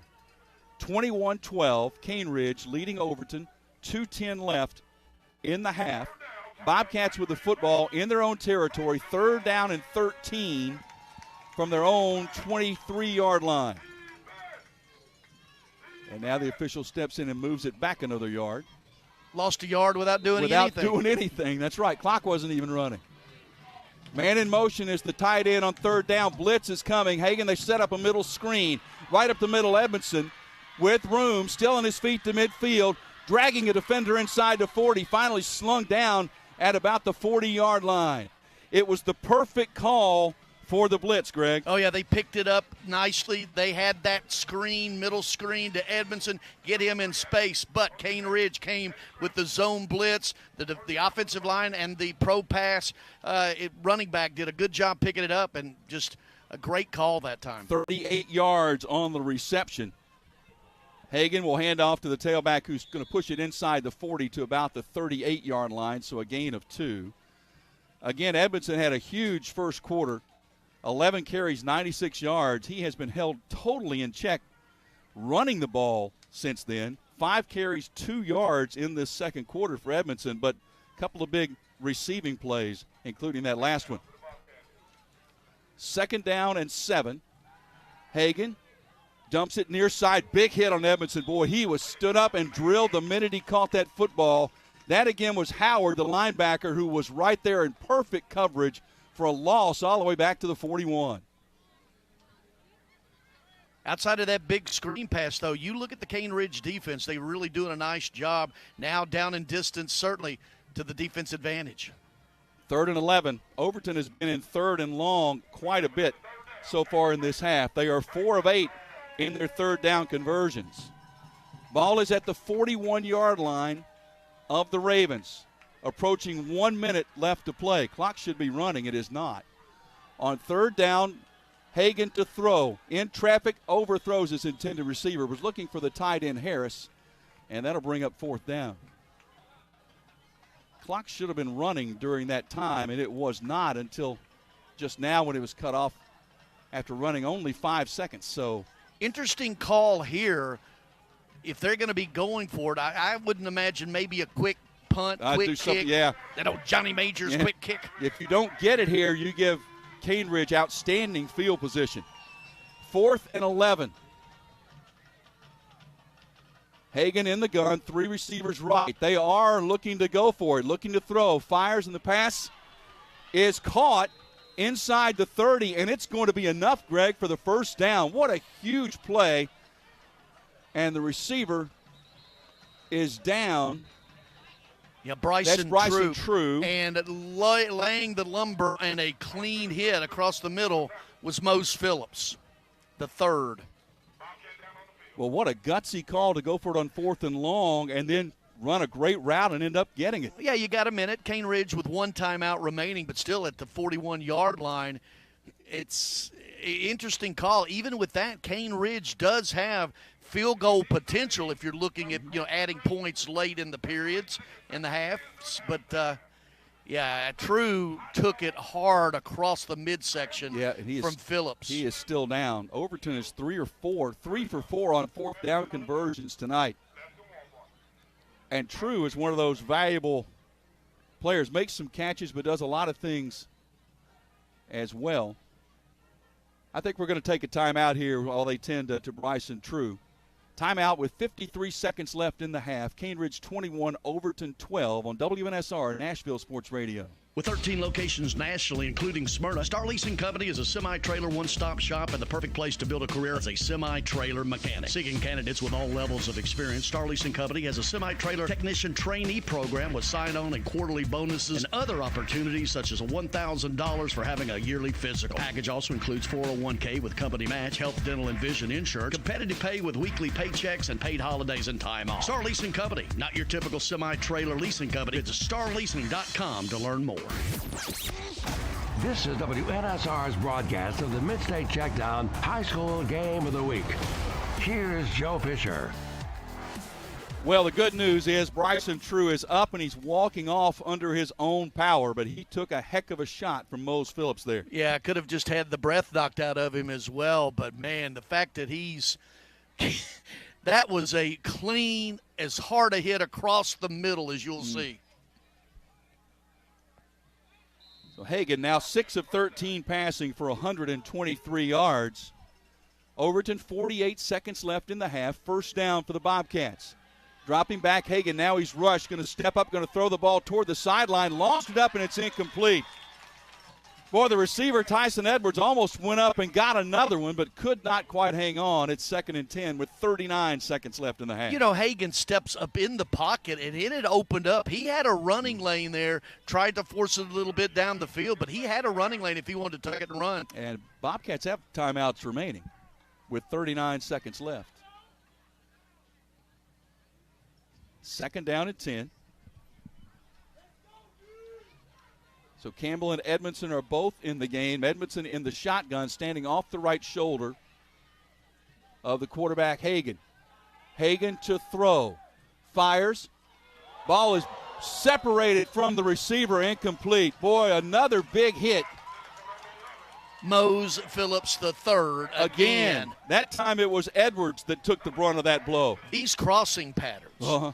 If I'm the wide receiver, can I go? Can we do an audible or something? Let's run a sideline pattern Yeah. or do something else, because they are taking some amazing hits.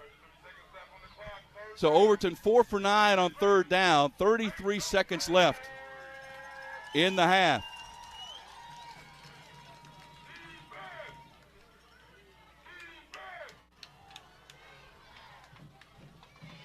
So 3rd and 10. Hagan in the gun. Edmondson standing to his left. Hagan to throw. Fires to the far sideline. Pass is called, but hitting immediately and stopping after a very short gain. Campbell with the reception. Only gained a couple of yards on the play. Good coverage there once again by the Caneridge defense, and timeout is taken. Yeah, Overton let some time roll off before calling that timeout. Fletcher was right there on the coverage for the Ravens. Now 20 seconds left. And what will be 4th down and 8. Take a shot at the end zone here. I don't know why not. 20 seconds left. You got one timeout remaining. Hagan 7 for 16 for 125, intercepted a couple of times. Edmondson, 16 carries, 98 yards for the Bobcats offensively. But really, you're right, Greg, the Caneridge defense made an adjustment or figured something out, because they have really been on the ball most of this last second quarter. Yeah, outside of that little bubble screen to Edmondson, really have done a really nice job. So 4th and 8, 20 seconds remaining. Remember, Caneridge will get the ball to open the second half. 4th and 8 for the Bobcats. 2 receivers left. 1 split to the right. Hagan in the shotgun. Takes the snap, and there's another whistle. Another procedure penalty. Both teams have been victim to that call on more than one occasion tonight. And now it's walked back to 4th and 13.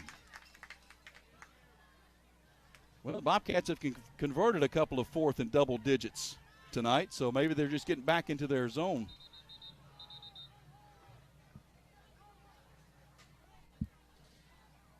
I think they want the clock adjusted. I think a couple of seconds ran off the game clock. It should go back, shouldn't it, to 21?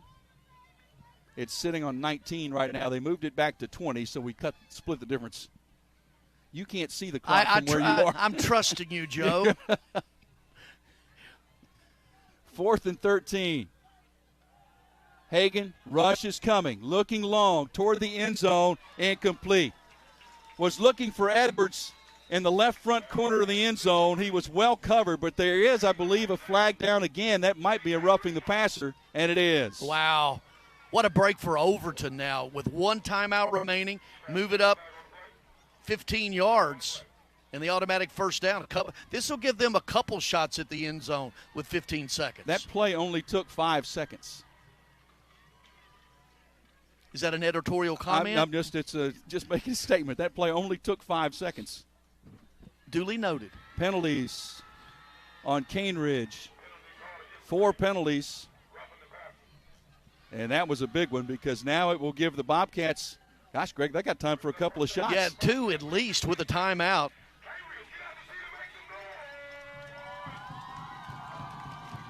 First down, Hagan. Trying to set up a middle screen once again, threw it into traffic. Edmondson made the catch. There's another penalty flag down. after a short gain. That could be an eligible receiver downfield because that was a slow-developing middle screen that time. Officials have had a busy night. And as a result of first half, it's taken an hour and 10 minutes. I think they're trying to determine where the line of scrimmage was for an ineligible downfield. And I believe they have done so. Yep. That's what it was, an eligible man downfield. So then I walk it back. Now 8 seconds left. So now really, you'll be hard-pressed to get 2 shots here, maybe 1.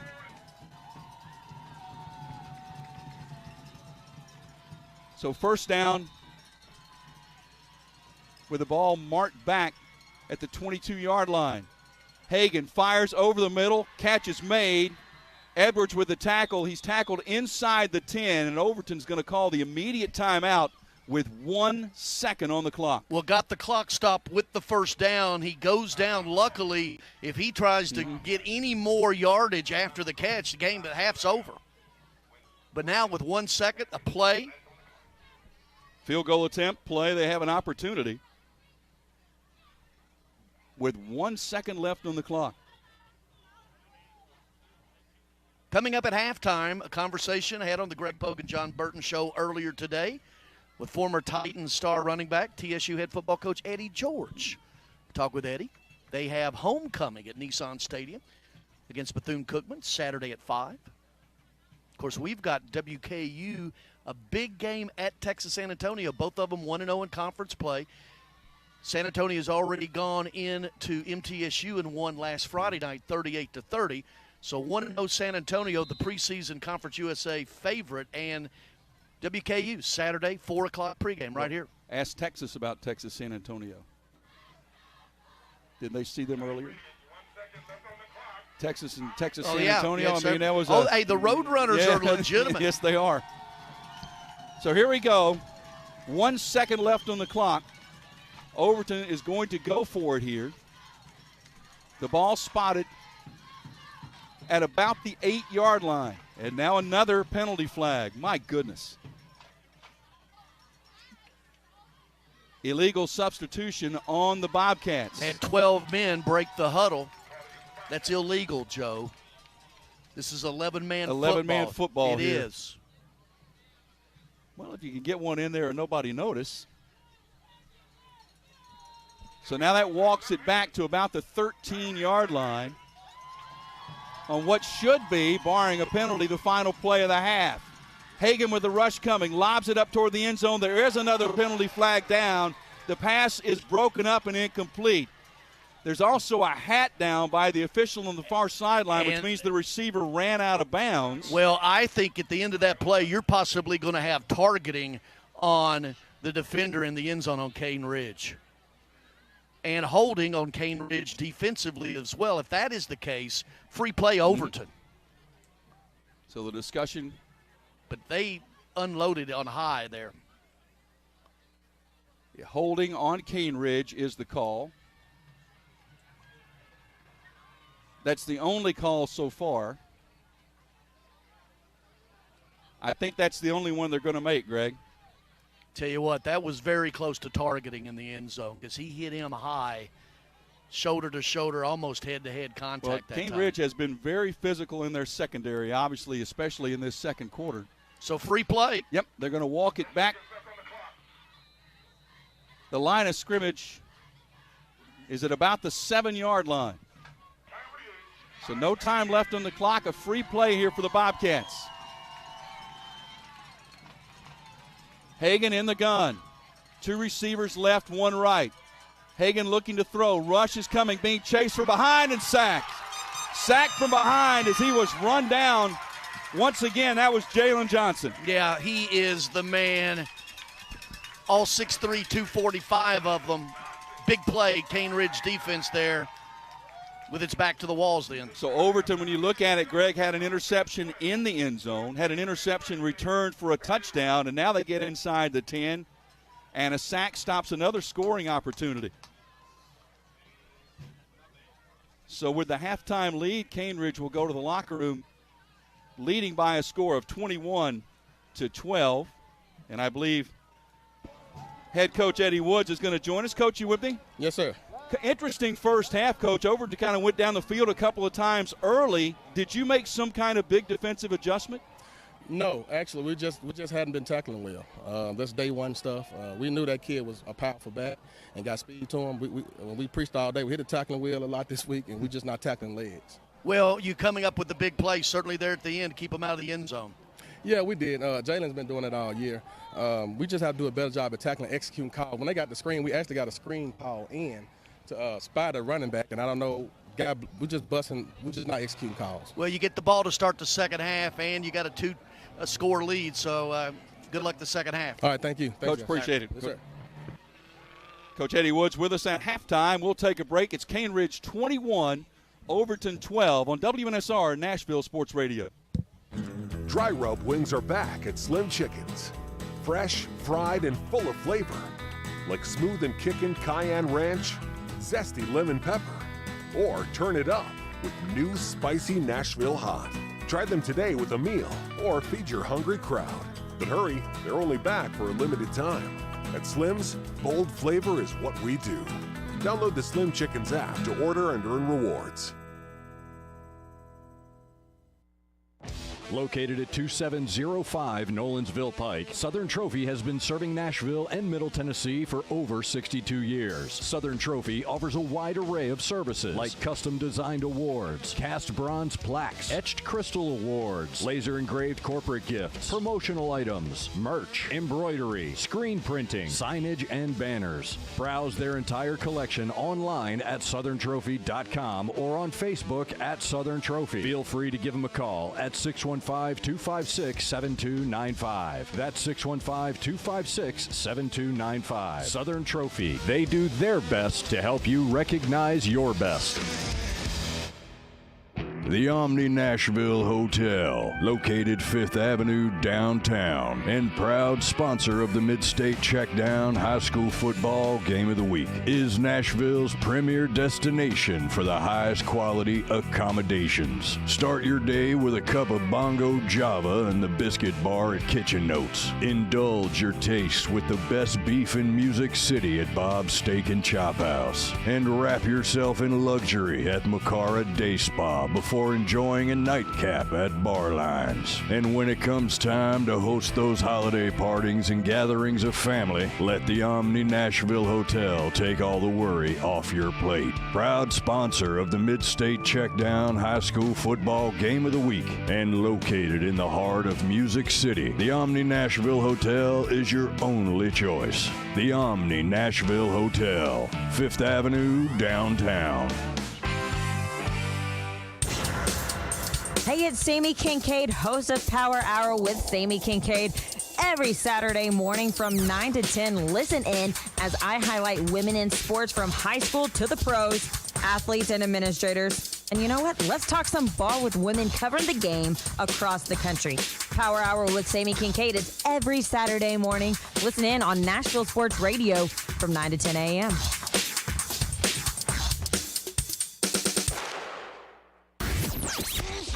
Welcome back to the Mid-State Checkdown High School Football Game of the Week on WNSR. Here's Joe Fisher. Halftime from Caneridge, and the Ravens lead Overton by a score of 21-12. The stats are interesting, Greg, when you look at them. Caneridge leading 21-12. Total offense for the Ravens, 80 yards on the ground, only 35 yards through the air. Just 115 in total offense with 6 first downs. Overton, 100 yards on the ground, 137 through the air, 237 of total offense with 13 first downs. First 3 possessions just drove up and down the field at will, but only had 12 points to show for it. Turnover's a big deal. 2 interceptions, 1 return for a touchdown, and then late there at the end of the half, a stoppage there on a final play opportunity that kept them out of the end zone. Again, penalties were a big deal in this one too. Overton penalized 6 times 40 yards, Caneridge 5 for 45. Individually, Edmondson had a big first quarter, rushed for 96 yards in the first quarter. Interesting, 98 yards total at halftime. He only gained 2 yards in the second quarter. Yeah, the adjustments we were talking about. Hagan, 8 for 17 passing for the Bobcats for 137. For Caneridge, Goodlow got most of his on that one big scoring drive. 8 carries, 76 yards, and a touchdown. Abdullah only threw the ball twice, completed them both for 15 yards. Well, it's homecoming. It seems like, Joe, you and I are everyone's homecoming dates. We got another homecoming here tonight at Caneridge. And speaking of homecoming, TSU Tigers at Nissan Stadium, 5 o'clock kickoff against Bethune-Cookman. Well, earlier today on the Greg Pogue and John Burton Show, had a chance to catch up with TSU Tigers head coach Eddie George. Here's that conversation. Now by TSU Tigers football coach Eddie George. Hello, Eddie. Hey, how you guys doing today? Doing all right. Tough loss Saturday, homecoming this coming Saturday at Nissan Stadium. Heading into it, how you feeling about your team? I feel pretty good. We had an opportunity to really flush a lot of things out in terms of our preparation and our focus. Of course, we were down a few bodies, 10 total starters between offense and defense that could have helped us out. But certainly when you look at the game itself, we had opportunities to win that game in spite of all the mistakes that we did to put ourselves in that situation. And, we learned a lot. I think we're learning that we're still fighters. You look at the fact that basically we were a one-dimensional team with our hands tied behind our back. We were still able to run the ball pretty effectively. We blocked three kicks, 1 punt, to a field goal and an extra point. But in situations where we had to step up and make a play, we didn't, and they did. That's the bottom line. So we have got to learn how to finish games, how to execute, and how to prepare better leading up into those types of games.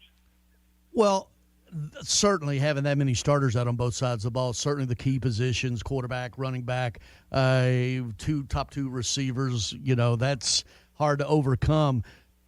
Tell me you're getting healthier for this one. Yeah, we're getting a lot of bodies back. Receivers coming back. We're still, DJ and Star are still questionable possibly for this game. We are getting a couple of our safeties back. So we're getting healthier, and with that, we can begin to get a little bit more of a confidence back, knowing of what we have. Because you can see it in practice. We see how the guys are preparing each and every day. And it's just going to take, that opportunity, that one play, that one game, that one good, fortunate bounce that we can get to get this thing rolling. And we'll just continue to work, And listen, we got to learn to do harder, better. I think I don't know if you've seen this deal with Cara Lawson, the women's basketball coach at Duke, but she does something on Twitter where she's talking about doing harder, better, and I think she says it so well. And it's not going to get easy. It only gets harder, but we have to learn to do harder, better, and the wins will come. We're still defining who we are, working through it, building character, being battle-tested, and this will pay off at some point in time during the course of the season. We just have to stay the course, stay diligent, and persist without exception. Looking at Bethune-Cookman, what do you need to do to be successful? Well, we can't put the ball in their hands in terms of turning the ball over. Bethune-Cookman, their roster is full of great athletes. They match up extremely well with us, Quarterback-wise, he reminds me a lot of Jeremy Hickbottom for us last year. He uses his legs a lot. He's able to get out the pocket and make plays downfield. They have guys on the outside that's very explosive, so we have to be mindful defensively to be in the right fits, make the right fits, and stay disciplined in our lanes in terms of pass rushing lanes. Offensively, it's going to be balanced. We've got to be more balanced. We've got to win on third downs, and that's something, as a team, we haven't done a great job of in those critical situations of winning and getting off the field or converting third downs to either move the chains or getting stops for our offense to come back on the field again. It just seems like pre-OVC, Eddie, that everything that TSU does game-wise is an event. The Southern Heritage Classic, the John Merritt Classic, homecoming now, and all of the events and how special that is to the TSU fan base. And you'll be 5 games into this, and you still hadn't played a conference game yet, which are the most important games. Yes, and that's kind of how we looked at it. This was really a litmus test to find out who we are, where we are. We could be 5-0 going into conference play. It still doesn't matter. We can be 0-5 or 1-4 or whatever it is. going into conference play. We understand that the conference is the thing that matters. So we've got to continue to prepare and know that everything we want to accomplish is still ahead of us, regardless of where we are now, regardless of how painful it is that we're in this adverse situation. We're still going to grow through it and still understand that there's something to be gained at the end of the season for us. So the excitement is still there. We just have to garner through it, punch through it, and learn and grow. That's it. TSU football coach Eddie George, Saturday, 5 o'clock, Nissan Stadium, homecoming against HBCU rival Bethune-Cookman. John? Hey, Eddie, it's John. How you doing, man? Hey, John, how you doing, brother? I'm making it. I can't complain. Obviously, TSU homecoming is always special. You know, what kind of atmosphere are you expecting on Saturday? I'm expecting an electric atmosphere. Everybody's coming into town or get our practice open to family and friends of TSU, the alumni, have given them a chance to see, you know, how we operate and how we're hard we're working. You know, just around the city, there's different events, and it's just a good time in the city, especially for TSU when you have homecoming, because you have a chance to see everybody that's had a chance to see you in quite some time, you know, in terms of alumni. So it's a really exciting time. I was going to ask how many alums have reached out to you, be like, hey, man, I'm coming. You know, it's alumni weekend. You got to win. Well, they got to come support. They got to stand. So don't sit in the parking lot, you know. So I would love for you to come on in and cheer us on. That'll help give us a home field advantage. You know, and also, Eddie, you're talking about just the DJ, getting him back, Garnett, Rhodes, and everything, and just how difficult that is on backup quarterbacks like that. Just overall, how you think the two backups came in, because obviously they may have to play again. Yeah, no, I think it was a great experience for both of them. We all know the day that Shale had, but yet and still we were able to settle down and make plays and find a way to put ourselves in position to win the game. You got to remember, we were up 27-20 going to overtime, and we needed to find a stop. We needed one stop, and that didn't happen. So when you lose like that, everything else is magnified, and it's lessons learned. I think Edwin never started in a game. That was his first college game that he played in, and also Chale. So you had two inexperienced quarterbacks playing in the game against a pretty good football team in Lane College. And you got to give Lane a lot of credit, because they came in with a great game plan and stuck it to us. And I felt like, you know, in some ways it was meant for us to win that ball game. So that's kind of how I look at it. But these guys did a great job putting us in a position to win. We just didn't execute when we needed to. Well, it should be fun. Is it still sort of surreal, you running out there on that field you played on so many times now as a head coach of a college team? I've done it enough now to where I guess the novelty of it has worn off. You know, I think I'm fully immersed into inspiring this team to be the best that we can be, and getting them to see the bigger picture, not just in championships but in life. As I get to know my staff more, as I get to know these kids a little bit better, just finding my sea legs as a head coach has been quite an experience. But you know, it's almost like it fits like a glove. So it's exciting to grace the sidelines and to lead this team on this journey and really try to build and find a way to win a championship here. Well, good luck Saturday, Eddie. Thanks as always for joining us. Appreciate it. Thanks, Eddie. Thank you, brother. All right. Sir Speedy is a proud sponsor of high school football on WNSR, Nashville Sports Radio. At Sir Speedy Music City, we provide commercial print, signs, and mailing services to companies all over Tennessee and actually all over the world. If you need anything like that, you give us a call, 615-832-9511, SirSpeedyMusicCity.com. We are a proud sponsor of high school athletics on WNSR, Nashville Sports Radio. Call us at 615-832-9511. Go to the web at SirSpeedyMusicCity.com or email us at print@SirSpeedyMusicCity.com. We are the official sign company of the Mid-State Checkdown High School Football Game of the Week. The Omni Nashville Hotel, located 5th Avenue downtown, and proud sponsor of the Mid-State Checkdown High School Football Game of the Week, is Nashville's premier destination for the highest quality accommodations. Start your day with a cup of Bongo Java and the Biscuit Bar at Kitchen Notes. Indulge your taste with the best beef in Music City at Bob's Steak and Chop House. And wrap yourself in luxury at Macara Day Spa before enjoying a nightcap at Bar Lines. And when it comes time to host those holiday partings and gatherings of family, let the Omni Nashville Hotel take all the worry off your plate. Proud sponsor of the Mid-State Checkdown High School Football Game of the Week, and located in the heart of Music City, the Omni Nashville Hotel is your only choice. The Omni Nashville Hotel, 5th Avenue, downtown. Did you know there's a place where you can get good neighbor service and surprisingly great rates on home and auto insurance? Yep, and that place is, ta-da, State Farm. Here's the deal. State Farm agent Austin Hardy is your go-to agent in the Middle Tennessee community for the service you desire at the price you want. So stop shopping around. State Farm agent Austin Hardy has you covered. Call 615-810-9999 for your surprisingly great rates today. Like a good neighbor, State Farm is there. Individual premiums will vary by customer. All applicants subject to State Farm underwriting requirements.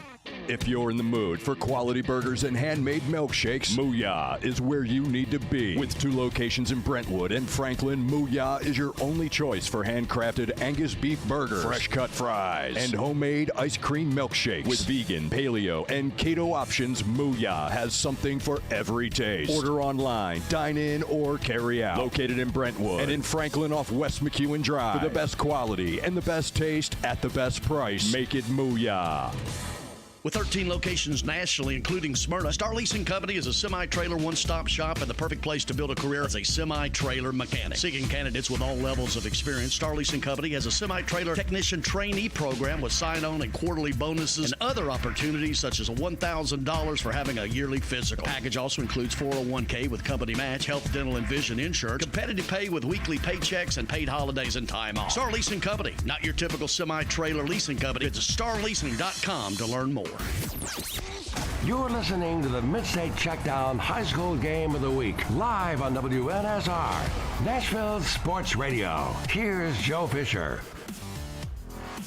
Just about set for the second half from Caneridge High School. Joe Fisher, Greg Pogue, Adam Johnson, statistician Todd Berry, glad to have you with us. Entertaining first half, 21-12, Caneridge with the lead, trying to go ahead and settle things in Region 6. Well, if they do, they'll get the ball to start it entering the second half. But Caneridge would be 5-0 in region play with the head-to-head here over Overton's first loss. They've already beaten Smyrna, and McGavick is 1-2. There's really a separation in this region after that. When you look at McGavick at 5-2 coming into this weekend's play. From there, Dixon County 1-6, Laverne 1-6, Antioch 0-7. So as we figured it out, a win tonight that would hold the tiebreaker against everybody that's close to them. So, yeah, they will clinch the region here tonight. And, you know, the first half, Overton comes out, and they're basically doing what they want to do with the football. 3 drives. They could have gone up big. They didn't take advantage of that, only come out of those 3 drives, 12 points. And the turnover in the end zone really shifted the momentum, and Caneridge took it from there. Yeah, absolutely. And of course, Overton on the other side, if the Bobcats can rally and win in this second half, then the region is up for grabs. Right, and then each with 1 loss, but Overton still has to play Smyrna, but it would have the head-to-head against Caneridge. So right. There's a lot yet to be decided in this next couple of quarters of play. I thought it was interesting in our visit with the head coach for Caneridge, Eddie Woods, at halftime when he said, you know, we really didn't make any big adjustment. We just started tackling better. Yeah, that's day one stuff. That's what he said. Hey, what was beating us is things we take care of on day one. And, and you saw that. But I tell you what, Edmondson had a lot to do with that once he got into that open space. But Overton quit controlling the line of scrimmage. Those holes weren't there, and you give it to the front 7 of Caneridge. And then on the back end, some of the heaviest hitting we've seen, including Mose Phillips. Mose laid the wood a couple of times, yes. didn't he? Well, you mentioned Edmondson. First quarter, he was running wild. 11 carries, 96 yards, 2 touchdowns. only carried the ball 5 times in the second quarter, only gained a total of 2 yards. Back into region play next week, a different region, but a week from tomorrow night, our Mid-State Checkdown game of the week. We'll start that evening with Murphy Fair's matchups at 6:15 pregame. Bubba Spears will be filling in for you, so you're not. Well, he's filling in for you. That's right, and I'm filling in for me. you. That's okay, right. I slide over. We've been out to Greenbrier earlier this year, and then 2 weeks from tonight, Brentwood Academy at Innsworth. That's going to be a good one. So looking forward to that as well. And that is next. That you said 2 weeks from tonight. That is a Thursday night. Now our Checkdown scoreboard show with Bruno and Ray and Devlin will be tomorrow night at 9 o'clock. We have no scoreboard show tonight. Really a lighter schedule with fall breaks. A lot of schools are on fall break. I know Rutherford County is. And, there's one. I'm trying to remember if it's Wilson County or Sumner County. One of them have 2 weeks of fall break. Whatever had. That's a deal. Our fall break was Thanksgiving. Yeah, that's right. That's exactly. We were off until Labor Day. Yeah. Then we started after Labor Day. Right. We got a break at Thanksgiving. Got a break at Christmas. Yeah. That's pretty much it. And then, start back school Labor Day, not the first week of August. That's right. But that's why they have the fall breaks, I guess. So they put a couple of minutes on the clock here to let these two teams come out and get loosened up. Again, Caneridge will get the ball to open the second half. Big wins. Caneridge lost to Father Ryan in a non-region game. But they've got a couple of really big wins on their resume. To go to CPA and win by 3, a big win at Smyrna. Smyrna was a region win. Yeah, and a big 6-0 Smyrna. Yep. Yeah, or 7-0 Smyrna, as a matter of fact. Hard to believe, week 8. It's flying, isn't it? And, man, we've been lucky with the weather. Yes, we have. And I tell you where else we're lucky. The Bearman. Absolutely. Todd Berry right here. Absolutely. Keeps me from having to figure out punts punts and just all that stuff. Oh, it's just so – I cannot tell you as a person doing this how valuable it is to have somebody doing what he does as well as he does sitting right here beside us. Instead of you asking, well, I think he's got about 80 yards somewhere in that neighborhood. Right in there. That's about it for me.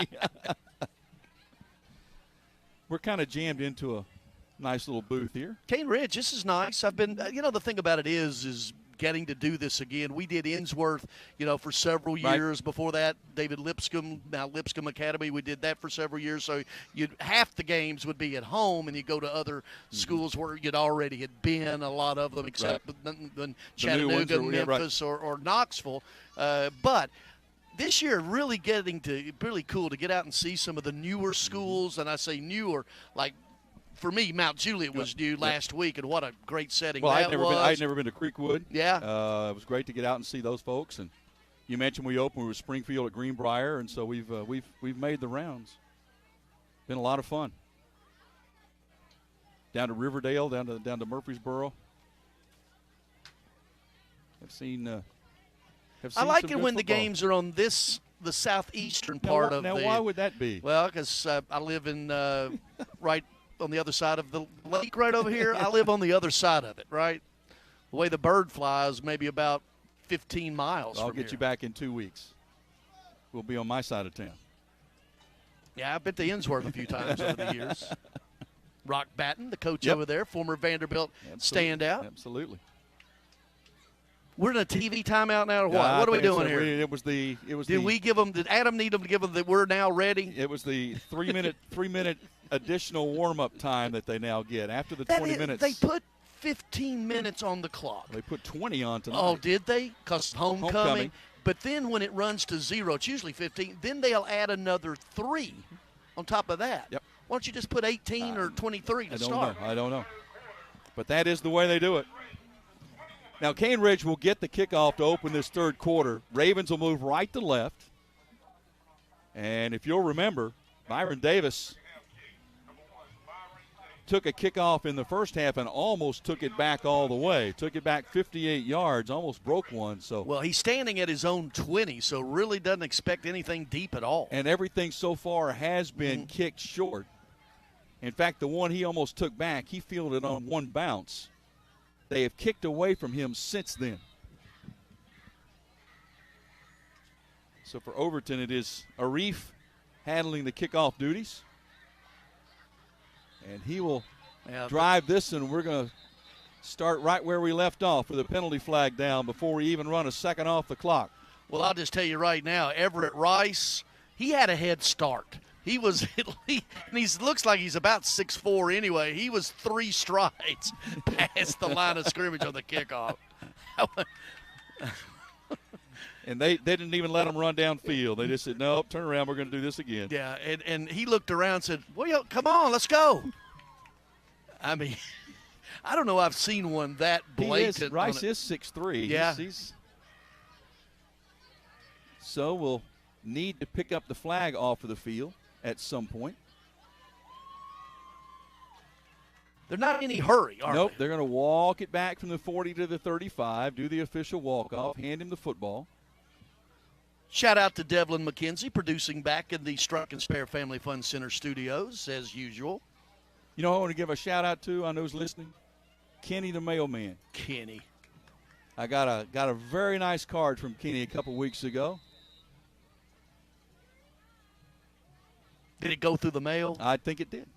Let's make sure. I don't think he used anybody else.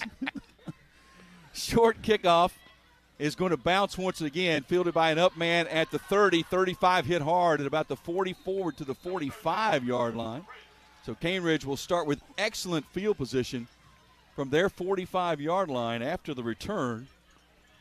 I believe that was Malik Booz who ran that back to the 45, so a 15-yard return. And the pooch kicks aren't working. Nope. What if you're going to do that, just line, look like one of my scalded 4-irons down through there.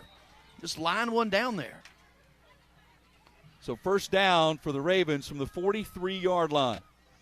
Abdullah at quarterback, only threw the ball twice in the first half. Hands off here on first down, and that's going nowhere. Nice open field tackle after the handoff to Goodlow, and that was the middle linebacker, Yancey Jefferson, came in as their leading tackler with 35 tackles on the season. First time you've mentioned his name tonight, the leading tackler. Actually about a loss of a yard on the play. Second down and 11. Nicholas Kellum checks in at an H-back position for Caneridge. Turnovers were a big part of the first half with a couple of interceptions, one return for a touchdown by the Ravens. Snap into the gun. Abdullah hands off. Tailback tries to run left. Goodlow could not get away from True. Spins it across the 45 to about the 46-yard line. That was Braden True with the tackle. Brings up 3rd and 7. Good effort just to get the 3, but I tell you, there's on both sides been a lot of high tackling up around the shoulders, and Goodlow just slung that one guy. I could have been a lost yard there. Goodlow, 10 carries, 79 yards. He put 2 or 3 really solid runs together on one scoring drive and capped it with a touchdown run of his own. 3rd and 7.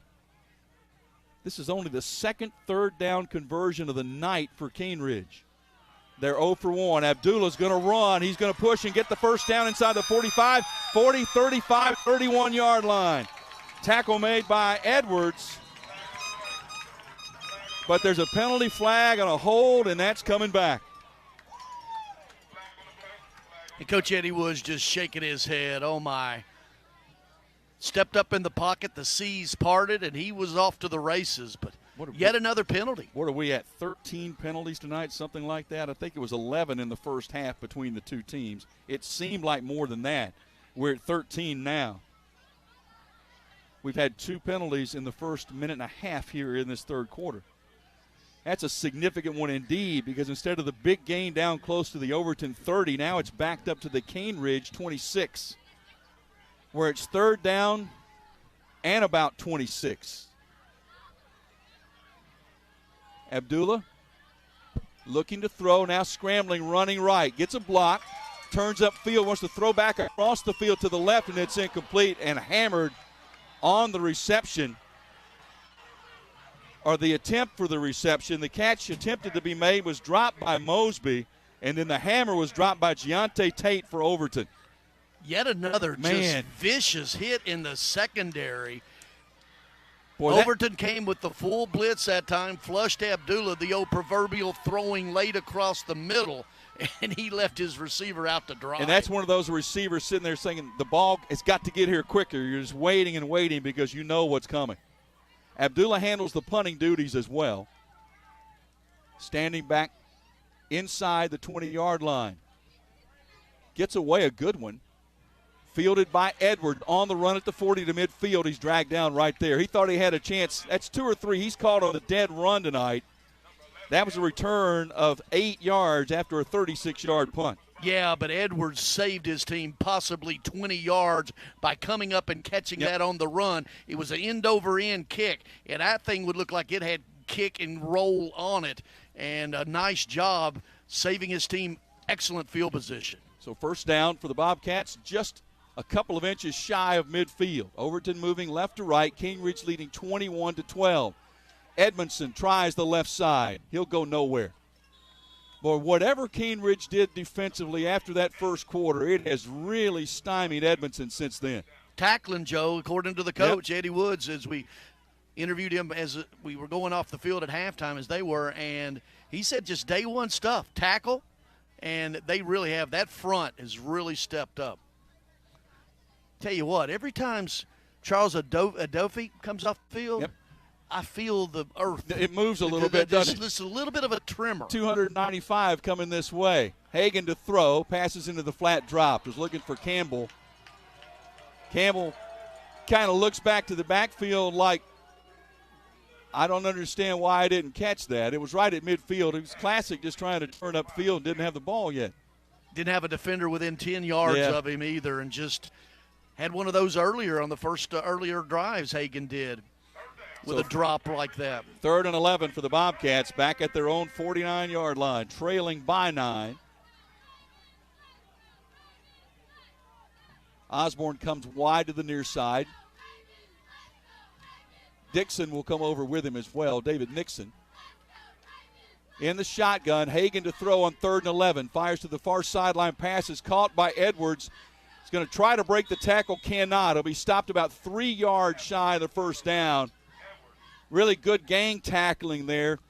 Howard was the first to get there, and then reinforcements came, and that's going to bring up a 4th and short. Bobcats have gone for this all night long. Yeah, any history of what's happened tonight on any 4th down situation, they've gone for it, certainly in this down and distance. This is 4th and 3. Ball needs to get to the 40-yard line of the Ravens. Well, they had like a 4th and 14 they converted earlier. 3 for 4 on 4th down were the Bobcats in the first half. Hagan will go under center. 2 receivers right. Takes the snap, straight give, right up the middle. That's going to be close to a first down. It will depend on the spot, and it is really, really close. Well, they have to give him at least the 40-yard line. He was beyond the 40 before he got knocked back. I don't like that spot at all. Boy, they gave him the 40, but it's the nose of the football on the 40. He was beyond the 40 when he got knocked back. Forward momentum, that should have been an easy first down call. That was a big hit on the carry. And that was not Edmondson that time that carried the football. They are going to measure. You can listen in Saturday mornings, the longest-running high school prep football talk show in the marketplace, Prep Football Talk, presented by Freeman Webb. 8 a.m. Trying to stretch the chains. Boy, I think he got it by the nose of the football. That was literally by a couple of inches. And he had earned that, too. At bad spot, as I mentioned, but Coach Bubba Spears, Craig Loud, myself. It'll be Father Ryan at quarterback JoJo Crump, our player of the week, Tim Leeper Roofing player of the week, and Father Ryan coach Brian Rector. Edmondson back in at tailback for the Bobcats, standing about 7 yards behind the line of scrimmage on first down from the Caneridge 40. Overton trailing 21-12. Play action fake. Rush is coming. Hagan gets it away. Swing pass over here to the near side. Caught and tackled for a short gain at about the 35 or 36-yard line on the reception to Harris, the tight end. Tell you, nice job by Hagan. He was coming. Yeah, Jalen Johnson was all in his grill, and he got it out of there, took the hit, but got it out. They've met a couple of times tonight. I don't want him after me. No. I keep saying 6'3", 245, and can run. Flat move. 2nd down and 6. Pistol formation this time. Hagan, hands off. Edmondson bounces to the left, being pursued, and he's going to be run down out there on the sideline. And a big finishing hit on the sideline. Well, the Overton coaches would have laid hit on that sideline over there. Right in front of the Overton bench. I did not see a flag come out. We're talking about Arcente Broom earlier, played on those great Stratford teams of Coach Bubba Spears. Yep. And back-to-back semifinal losses, and back then it was 1A, 2A, 3A. Right. In Lincoln County at the pit, Stratford had Michael Coleman, Rayburn Hall, Kareem Robinson, who played in the NFL, Arcente Broom, who played at TSU. Yep. What a team that was. 3rd down and 8.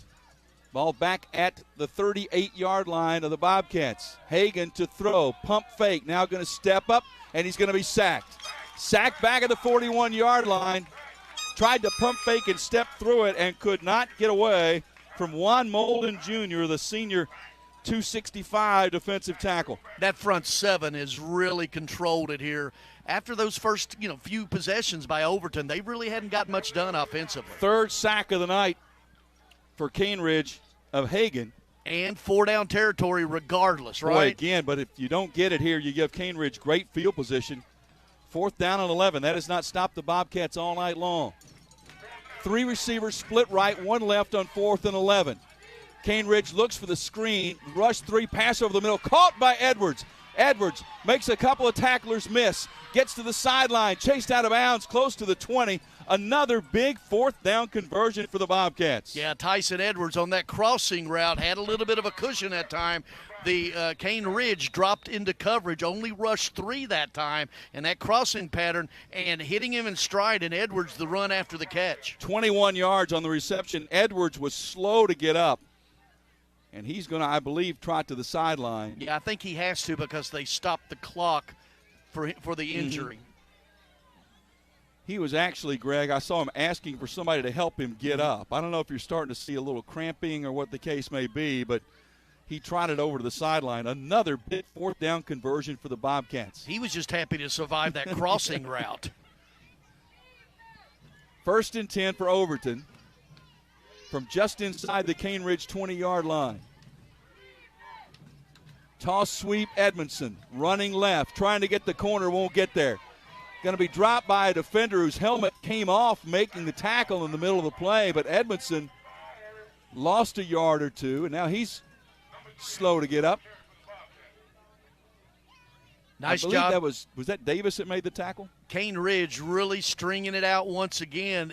Edmondson trying to find the hole to turn it up, never could. That was Byron Davis. He's coming out of the game for a play because his helmet came off in the middle of that tackle.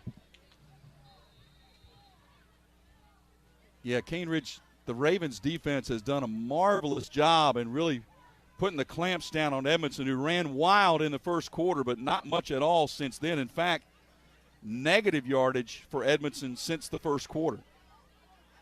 And he looked like a beast He that sure did. first quarter and a half. Ran for 96 yards in the opening quarter. Right now he's got 93 for the game. 2nd down and 13. Caneridge showing blitz and coming. Handoff, True, running right. Going to be forced out of bounds after a gain to about the 15-yard line. Excuse me, that was 22, not 21. So 22 on the carry. That's Javion Howard, a senior, making his first carry of the night. Put those readers on, Joe. I have to. Well, between the binoculars, the readers, trying to work through a window.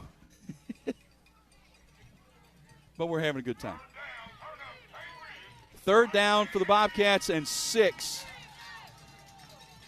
Should I say it's 4-down territory? I would there you go. If you want to be correct, Yes. yeah, go ahead. Captain Obvious. 4 for 12 on 3rd down tonight. Overton looking to throw. Hagan throwing to the far side of the corner, incomplete. His receiver intended there was Campbell, got turned around. Ball was thrown over the left shoulder instead of the right, and now there's that 4th down again. Yeah, good man-to-man coverage that time on the outside. by Byron Davis. Well, one of the great stats in the game for the Bobcats, they are 5 for 6 on fourth down conversions tonight. You know, one thing we hadn't mentioned, Overton without wide receiver Delaney Majors, 1,400 yards and 20 touchdowns last year, out with injury, so not available. 4th and 6. Well, Edwards has been a popular target in this situation for Hagan. Edwards is tight to the formation on the left side. Bobcats are bunched up in the formation. Hagan to throw on 4th down and 6. Going to send it for Edwards, overthrew everybody. Penalty flag again. That pass was not catchable. No way it was catchable, but it's going to be called. And if it's called holding. Yeah, if it's holding, it doesn't matter. But that ball. No, he airmailed everybody. Yeah, the Dikembe Mutombo couldn't have caught that one. So once again, the possibility of a penalty bailing out the Bobcats and giving them another chance. That was my one Dikembe Mutombo reference. That was good. It was good. It fit. I've hit the limit there. Probably should have been a no call, really. Yeah, I would agree with that. There was no way that ball was going to be catchable. And the contact was really just sort of scrapping both ways. So 1st and goal for Overton after the penalty. Ball is spotted at the Caneridge 8-yard line. Penalties piling up on both of these teams. That one's significant. Toss sweep Edmondson tries the left side, going to try to bounce it again, and he is going to find a way down the sideline for a couple of yards before he's forced out of bounds. Well, they're stubborn on running that play. Sure that little toss sweep to the left side, that's the side Johnson is on. Maybe they think you run to his side, they negate his pressure. But that thing's been strung out, and Edmondson, got that 3-yard gain, but he had to do it at about 8 yards after he turned upfield. Davis, the corner, also there. He comes out of the game once again on this 2nd and goal. Ball spotted near the 5-yard line. Play clock is at 0.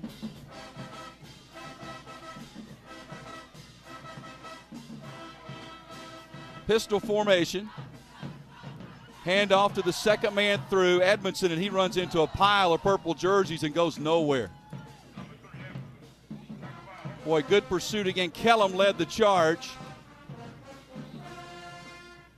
Also the big man in the middle, who you referenced a couple of moments ago, Greg.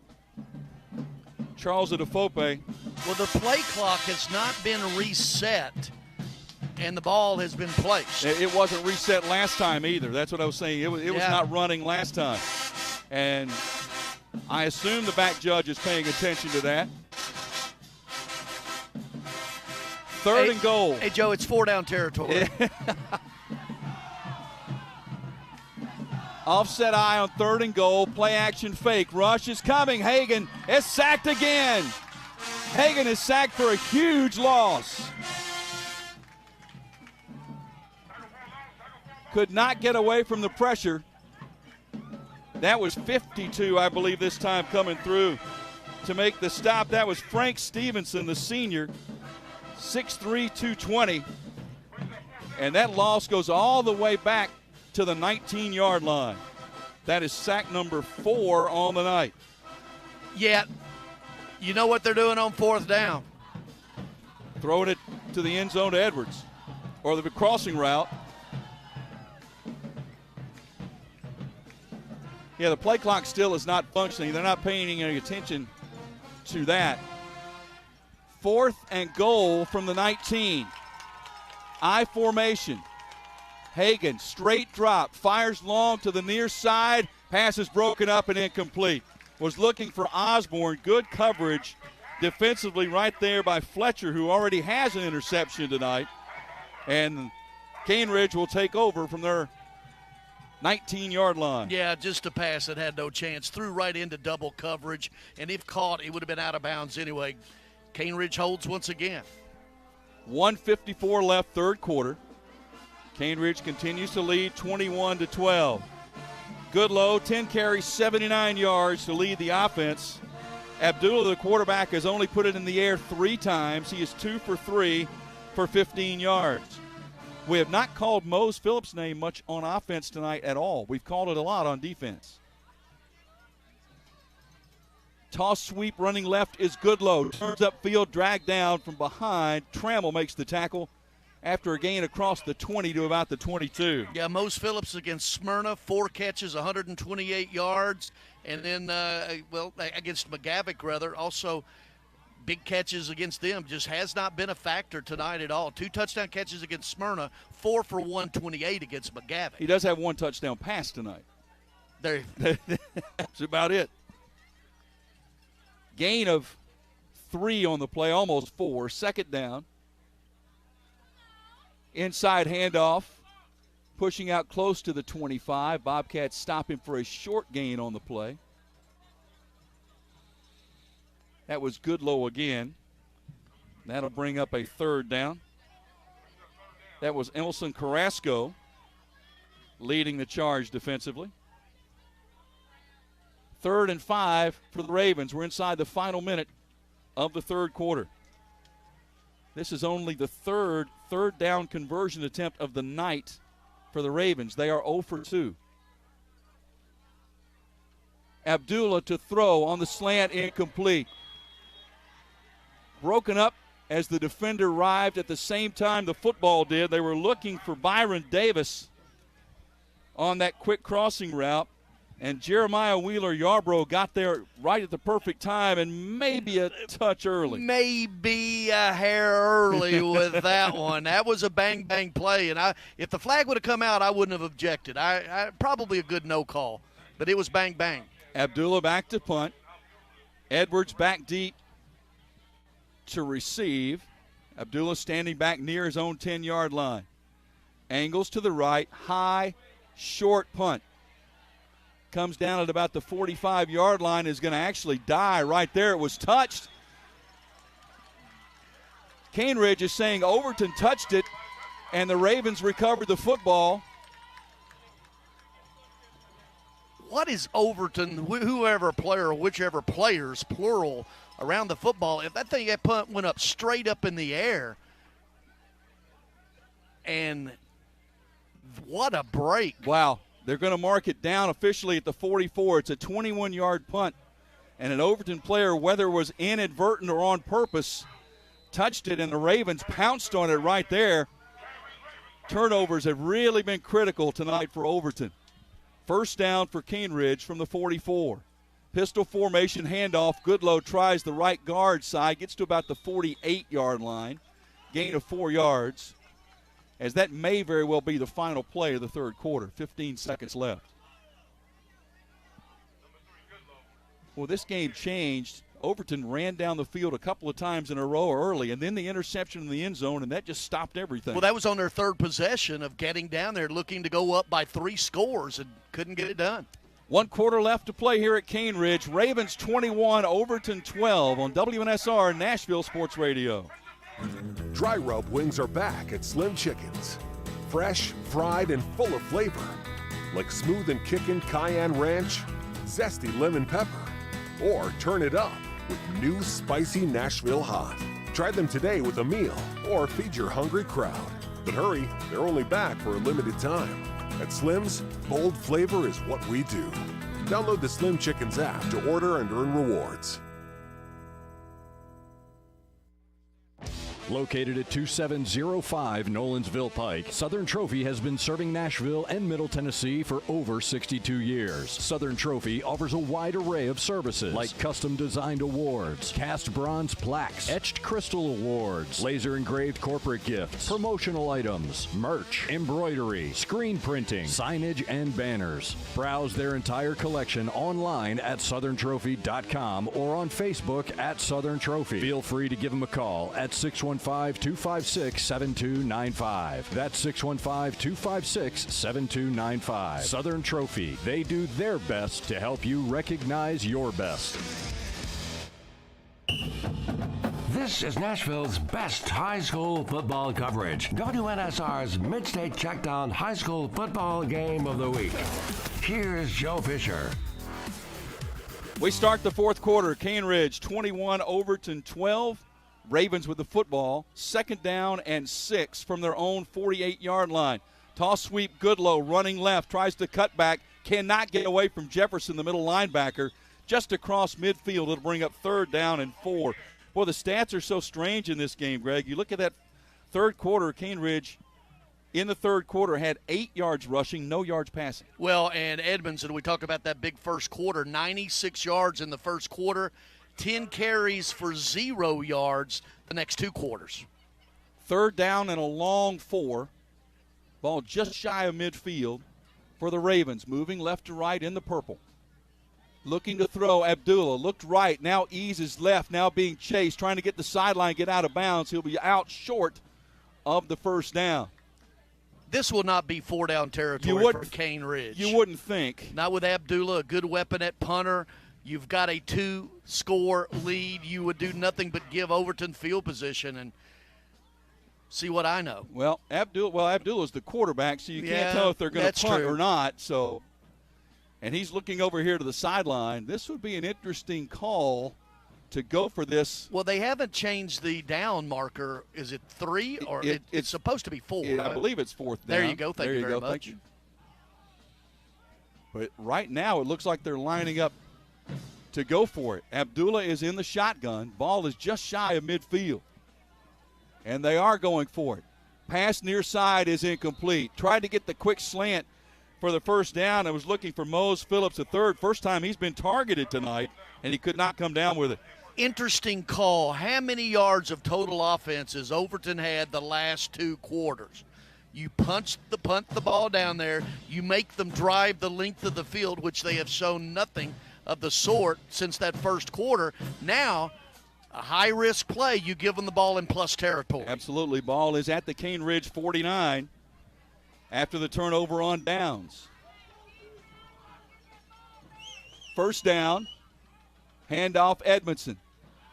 Well, he can't even get back to the line of scrimmage. They have just, whatever they have figured out on the blocking schemes or running, Edmondson has totally been shut down. That's a loss of 2 yards. There comes the earthquake here to the sideline. I tell you what, if he's 295, I'm 294. Well, I don't want to say that. I was going to say. That made no sense. I'm 194. Adafope, he is in on first down. He comes out on second down, and he comes out in these longer down situations. Hagan to throw.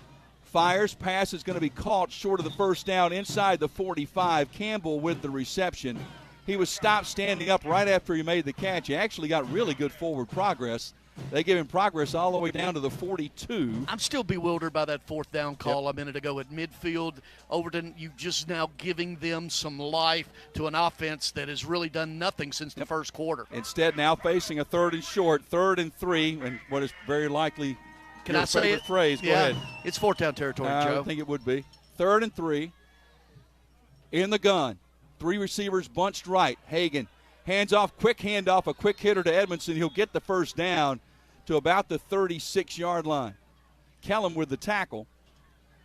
They lined up a bunch of 3 receivers to the right and just did the quick hit handoff, and Edmondson hit the hole with a little room and moves the chains. Well, that's his first positive gain, right? Since, I guess some positives, negatives can equal a 0. Gets him back over 102 yards. Quick pass swinging it near side. Osborne inside the 35, still on his feet to about the 32-yard line. Stevenson there to make the tackle along with Howard. Gain of 4, 2nd down and 6. Osborne came into the game, 6 catches on the year for 89 yards. 8:23 left to play. Remember, Overton's down 2 scores. It's 21-12.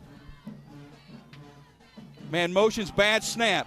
Inside, rolling inside the 45, and finally down. Falling on it is the quarterback, Hagan, out near the 46-yard line. That snap never got off the ground. Well, credit the Caneridge defense, but Overton has helped a lot, not getting out of its own way with the penalties, and then now the bad snaps. Just really, their margin for error right now, down by 2 scores, is minimal. 7 penalties on Overton tonight, 45 yards. You throw a couple of interceptions into that mix.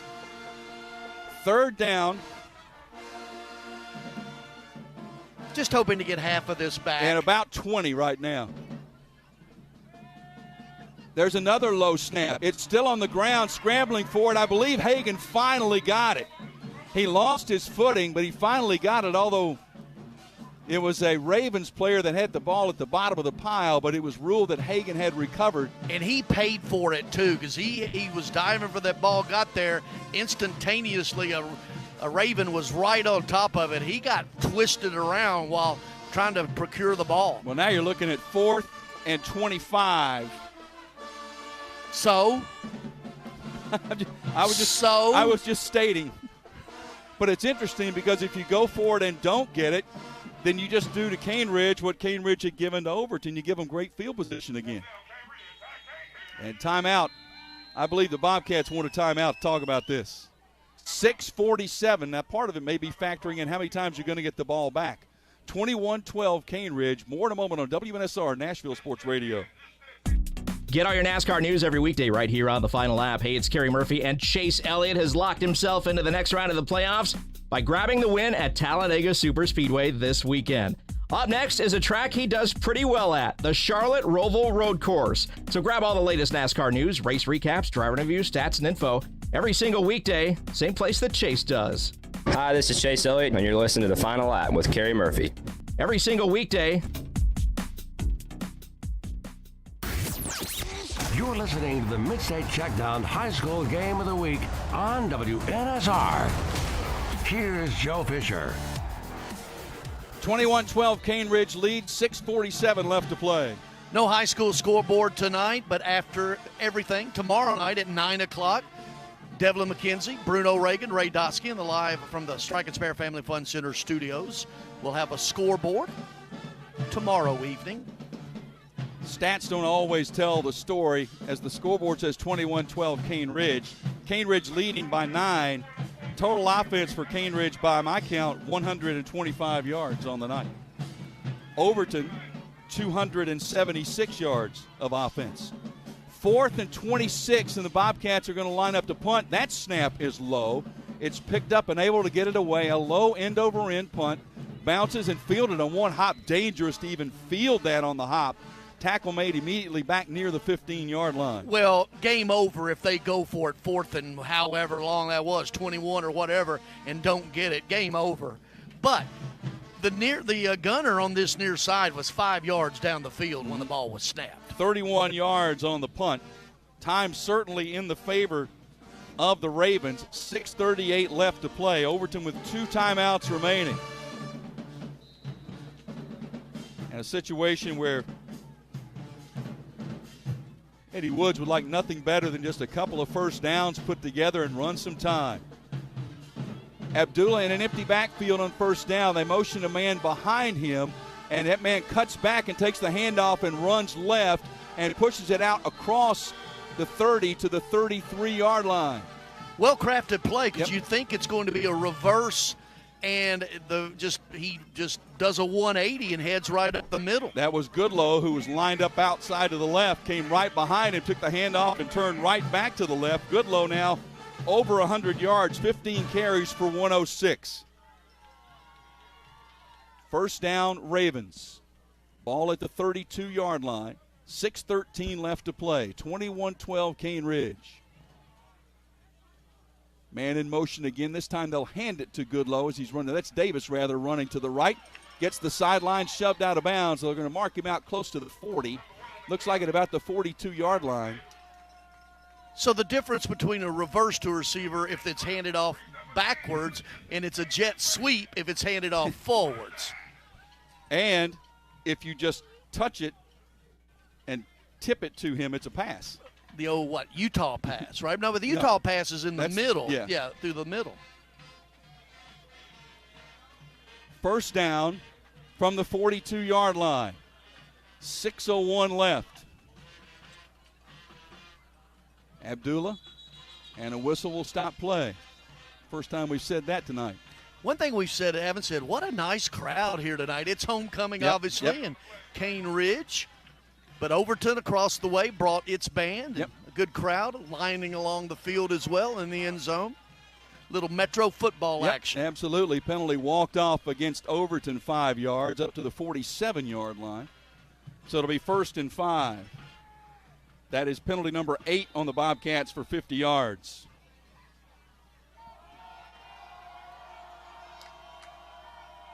First and 5. Abdullah, hands off, Goodlow, big hole left side, lowers a shoulder, bowls over a defensive player to the 40-yard line. I tell you what, I've really been impressed with the way he finishes those runs. That's another first down out to the 40-yard line. And with the clock ticking, after the clock is set, just perfectly, another set of downs. Caneridge, as you mentioned it, Eddie Woods would nothing more than just run this football, get you some first downs, buy time, and get out of here with the win. Boy, Tate, the strong safety, made the tackle, but he paid the price for it. First down for the Ravens from the 40-yard line. Again, we can't reference the play clock. The play clock has not been operational for much of the second half, as I can recall. And now another whistle and another flag and another procedure penalty. Reminder, after the game, we'll be interviewing the head coach and our Omni Nashville Hotel player of the game. Present a plaque down to them on the field as well. I would be curious what the officials are seeing that they're deeming illegal procedure. We've seen that call instantaneous over and over again. Well, it's coming from the line judge. Yep. So take it from there. First and 15 with a walk back to the 45-yard line of the Bobcats. Excuse me, the field judge. Field That's judge, right, excuse me.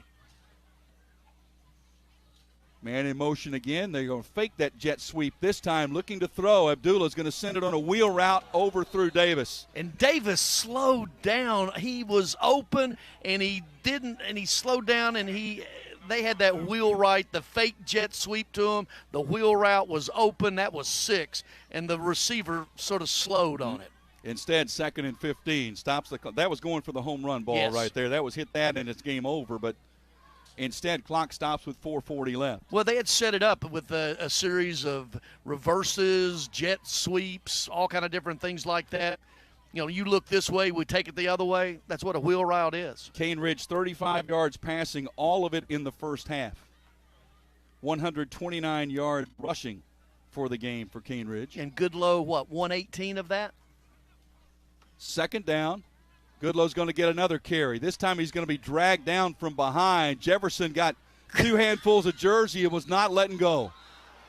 Rode him down, a little bit of anger getting up at the end of that one. Goodlow did not like the way that play was finished off, and he got up with some words, and fortunately everybody just sort of walked away. He got slung at the end of it, but he was not going down. I mean, he was hit, and then he tried to make tackles, and 8 yards behind the line of scrimmage. After that, he got dragged down. He didn't lose the yardage, but got a little chippy. Little chippy there. But they sort of stared it off and walked away. Markale Green was involved in that as well for the Bobcats. Third down.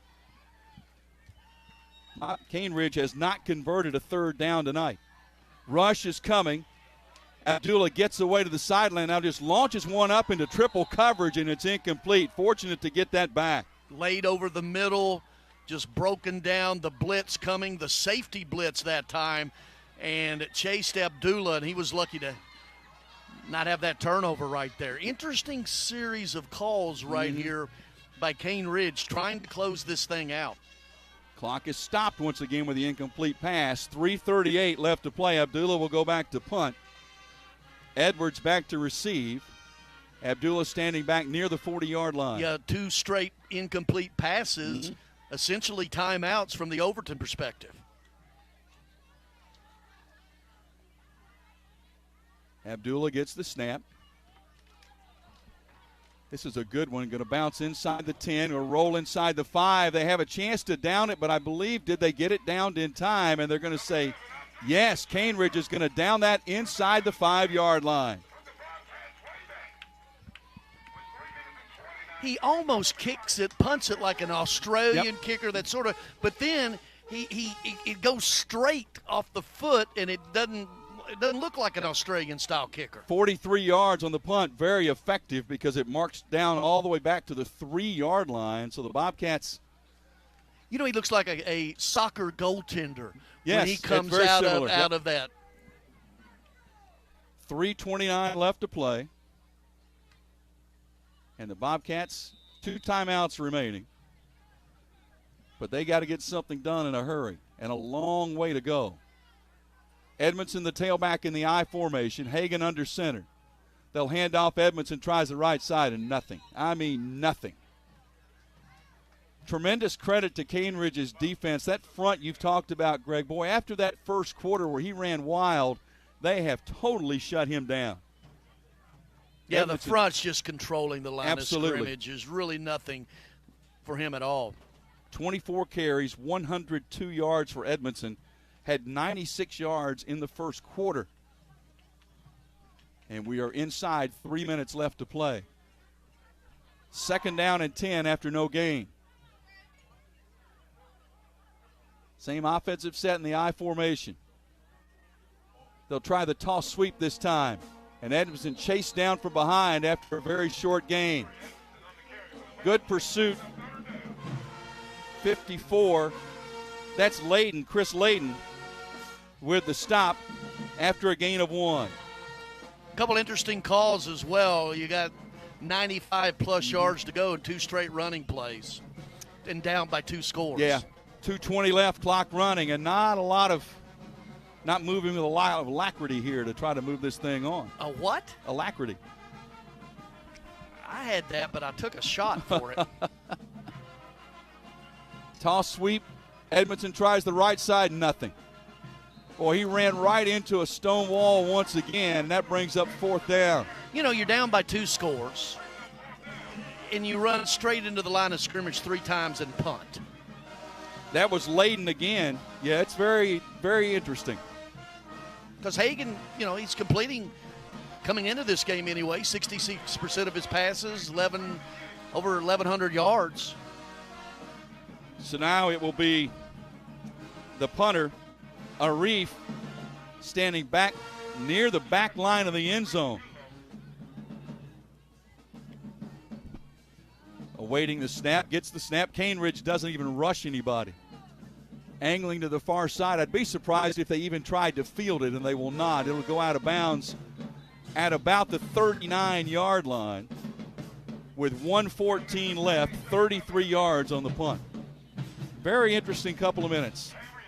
Well, yeah, you've got Caneridge passing to stop the clock, and you got Overton down by 2 scores, running and letting the clock run. Overton still with 2 timeouts remaining, but Caneridge with the ball at the Bobcats 39. So Caneridge 114 from becoming Region 6 champions. I'd be surprised if the ball was in the air now. Yeah, I say you just turn around and hand it to Goodlow and let it go. If you hand it off at all, Abdullah can run it too. Goodlow shifts to the left shoulder. In the shotgun, Abdullah will give to Goodlow. He'll cut up the middle, break a tackle inside the 35, breaks another inside the 30, inside the 25 to the 22-yard line. Goodlow tacking on the numbers here in this second half. 1st down for Caneridge from the Bobcats 22. At the end of the play, I see this Overton player go flying, and I'm thinking clip, and he got hit by his own man trying to get to Goodlow. Gain of 17 on the play. And we're inside the final minute. I see no indication that Overton's going to call any timeouts. And Caneridge about to get win number 7 of the year. Overton put together 3 excellent offensive drives in the first half. Nothing much at all after that. Credit the Caneridge defense. Toss to Goodlow running left. Will turn upfield. Will push it close to another 1st down inside the 15. That very likely will be the final play of the ball game. Well, Coach Eddie Wood said he thought his running back Goodlow was the most underrated running back, not only in Metro, not only the Mid-State, but the state. So the clock counting down to zeros, and the homecoming crowd celebrating a region title. Caneridge with the victory over Overton 21-12. The Ravens 7-1, 5-0 in Class 6A Region 6 for the Bobcats.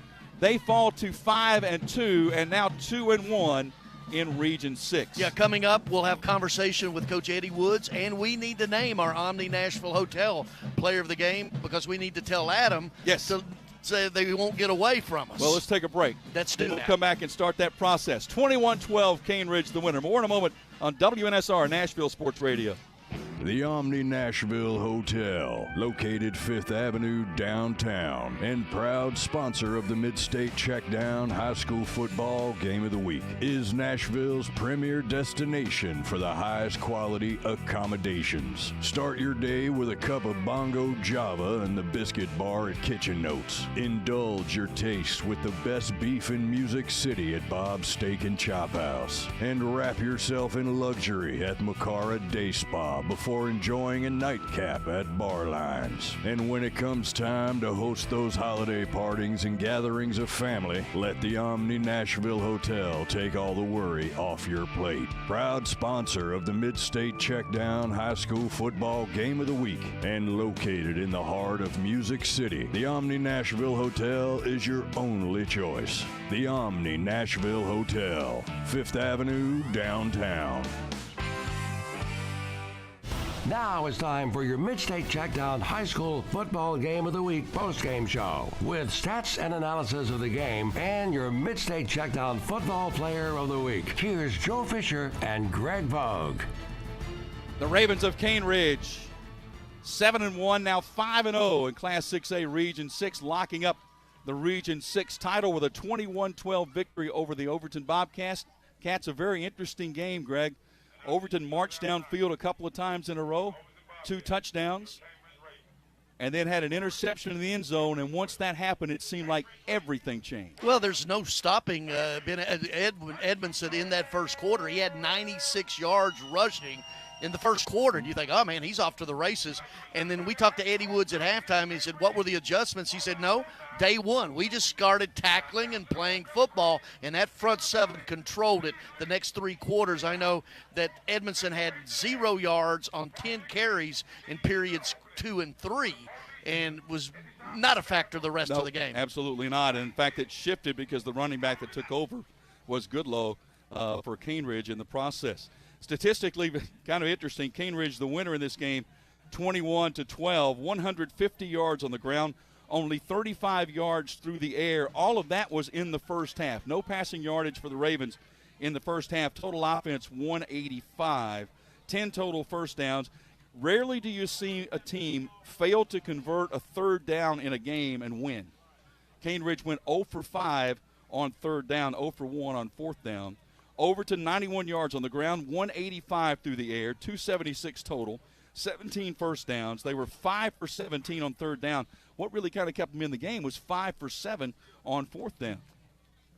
I tell you what, before the break, Adam, let's go ahead. You've got Coach Woods there. Let's talk to Coach Woods before the break, and then we'll come back and wrap it up after the break. And we will be naming our Omni Nashville Hotel Player of the Game. And you want to go ahead and do the honors? It's pretty obvious. I believe it is. That would be, of course, Goodlow, Reggie Goodlow, with 19 carries for 139 yards. And, Coach, congratulations. Thank you. Well, I guess we congratulate you for a region title, huh? Yeah, it's bittersweet. You know, we got a region title. But you know what? Give them a lot of credit. You know, they possessed the ball a whole lot on us. A few penalties kept them on the field. You know, they did what they need to do to try to keep it close. We can never get in sync on offense because we just can never get in the rhythm and be on the field long enough. Well, Coach Edmondson, you knew about him. He had 96 yards in that first quarter, 10 carries in the second and third quarter, no yards. Yeah. He only needed up 7 yards the last 3 quarters, and that front seven of yours really took over the game. They're really good. They're really good. But you know what? And the sweet part about that is, you know, that's the type of football you're going to see in the playoffs. When we need them to boat up and play ball, they play ball in the second half. Even when we got a few penalties, they didn't bat an eye. They went out there and stopped them inside our red zone, and that was big for us. Talk about Goodlow briefly. He really sort of took over for you offensively, didn't he? Yeah. We wanted to put the ball in his hand and drive the ball. We're okay with playing grinding out games. We got a couple shots at the end that we should have connected on because he was running the ball so well. And the quarterback, he didn't throw much in the first half. He just couldn't get in sync tonight. But he did take over, and that's the type of ball you need in the playoffs. Well, you got a trophy, but I know that what comes up in November is what you measure it by. Most definitely. But if our defense can play like the second quarter on, we're gonna be a tough out. And if we can possess the ball more, we'll get those penalties cleaned up. That's just not realistic for us to have all those penalties, especially on fourth down. In the first half, we didn't execute calls like we should have. We had the screen called, and they let kids catch the screen. So it's just a few things we got to clean up. But we'll take the next 3 weeks to try to get that cleaned up before the playoffs. Well, Coach, congratulations on the win. All right, thank you. Thanks for joining us. Coach Eddie Woods with us as Caneridge a winner by a score of 21-12. Okay, thank you. Thank you, Coach. Yes, Appreciate sir. it. Yes, sir. And our Omni Nashville Hotel Player of the Game, we're going to get him. We'll do that interview. And then after that, we'll wrap it up. And also, we'll go down on the field and present the plaque to our Omni Nashville Hotel Player of the Game. And I think he's holding the plaque. Yes, he is. Adam's already presented him with the plaque. Reggie, can you hear me? Yes, sir. Yes, hey, sir. Reggie Goodlow, congratulations on the win. How's it feel to be region champions? It feels great. We just gotta, keep putting on more because we had a bad start. Defense gave up a touchdown, but we went to score. But and then defense gave up a big stop, and then it just offense wasn't going. So it was just a real tough game. It was just they stopping the ball, we were stopping the ball. It was just a hard ball game. Reggie, this senior class, I know you remember how the season ended last year, the first round of the playoffs. Yes, I know you're region champ, but there's still a lot of meat left on the bone for you guys to get some things done come next month.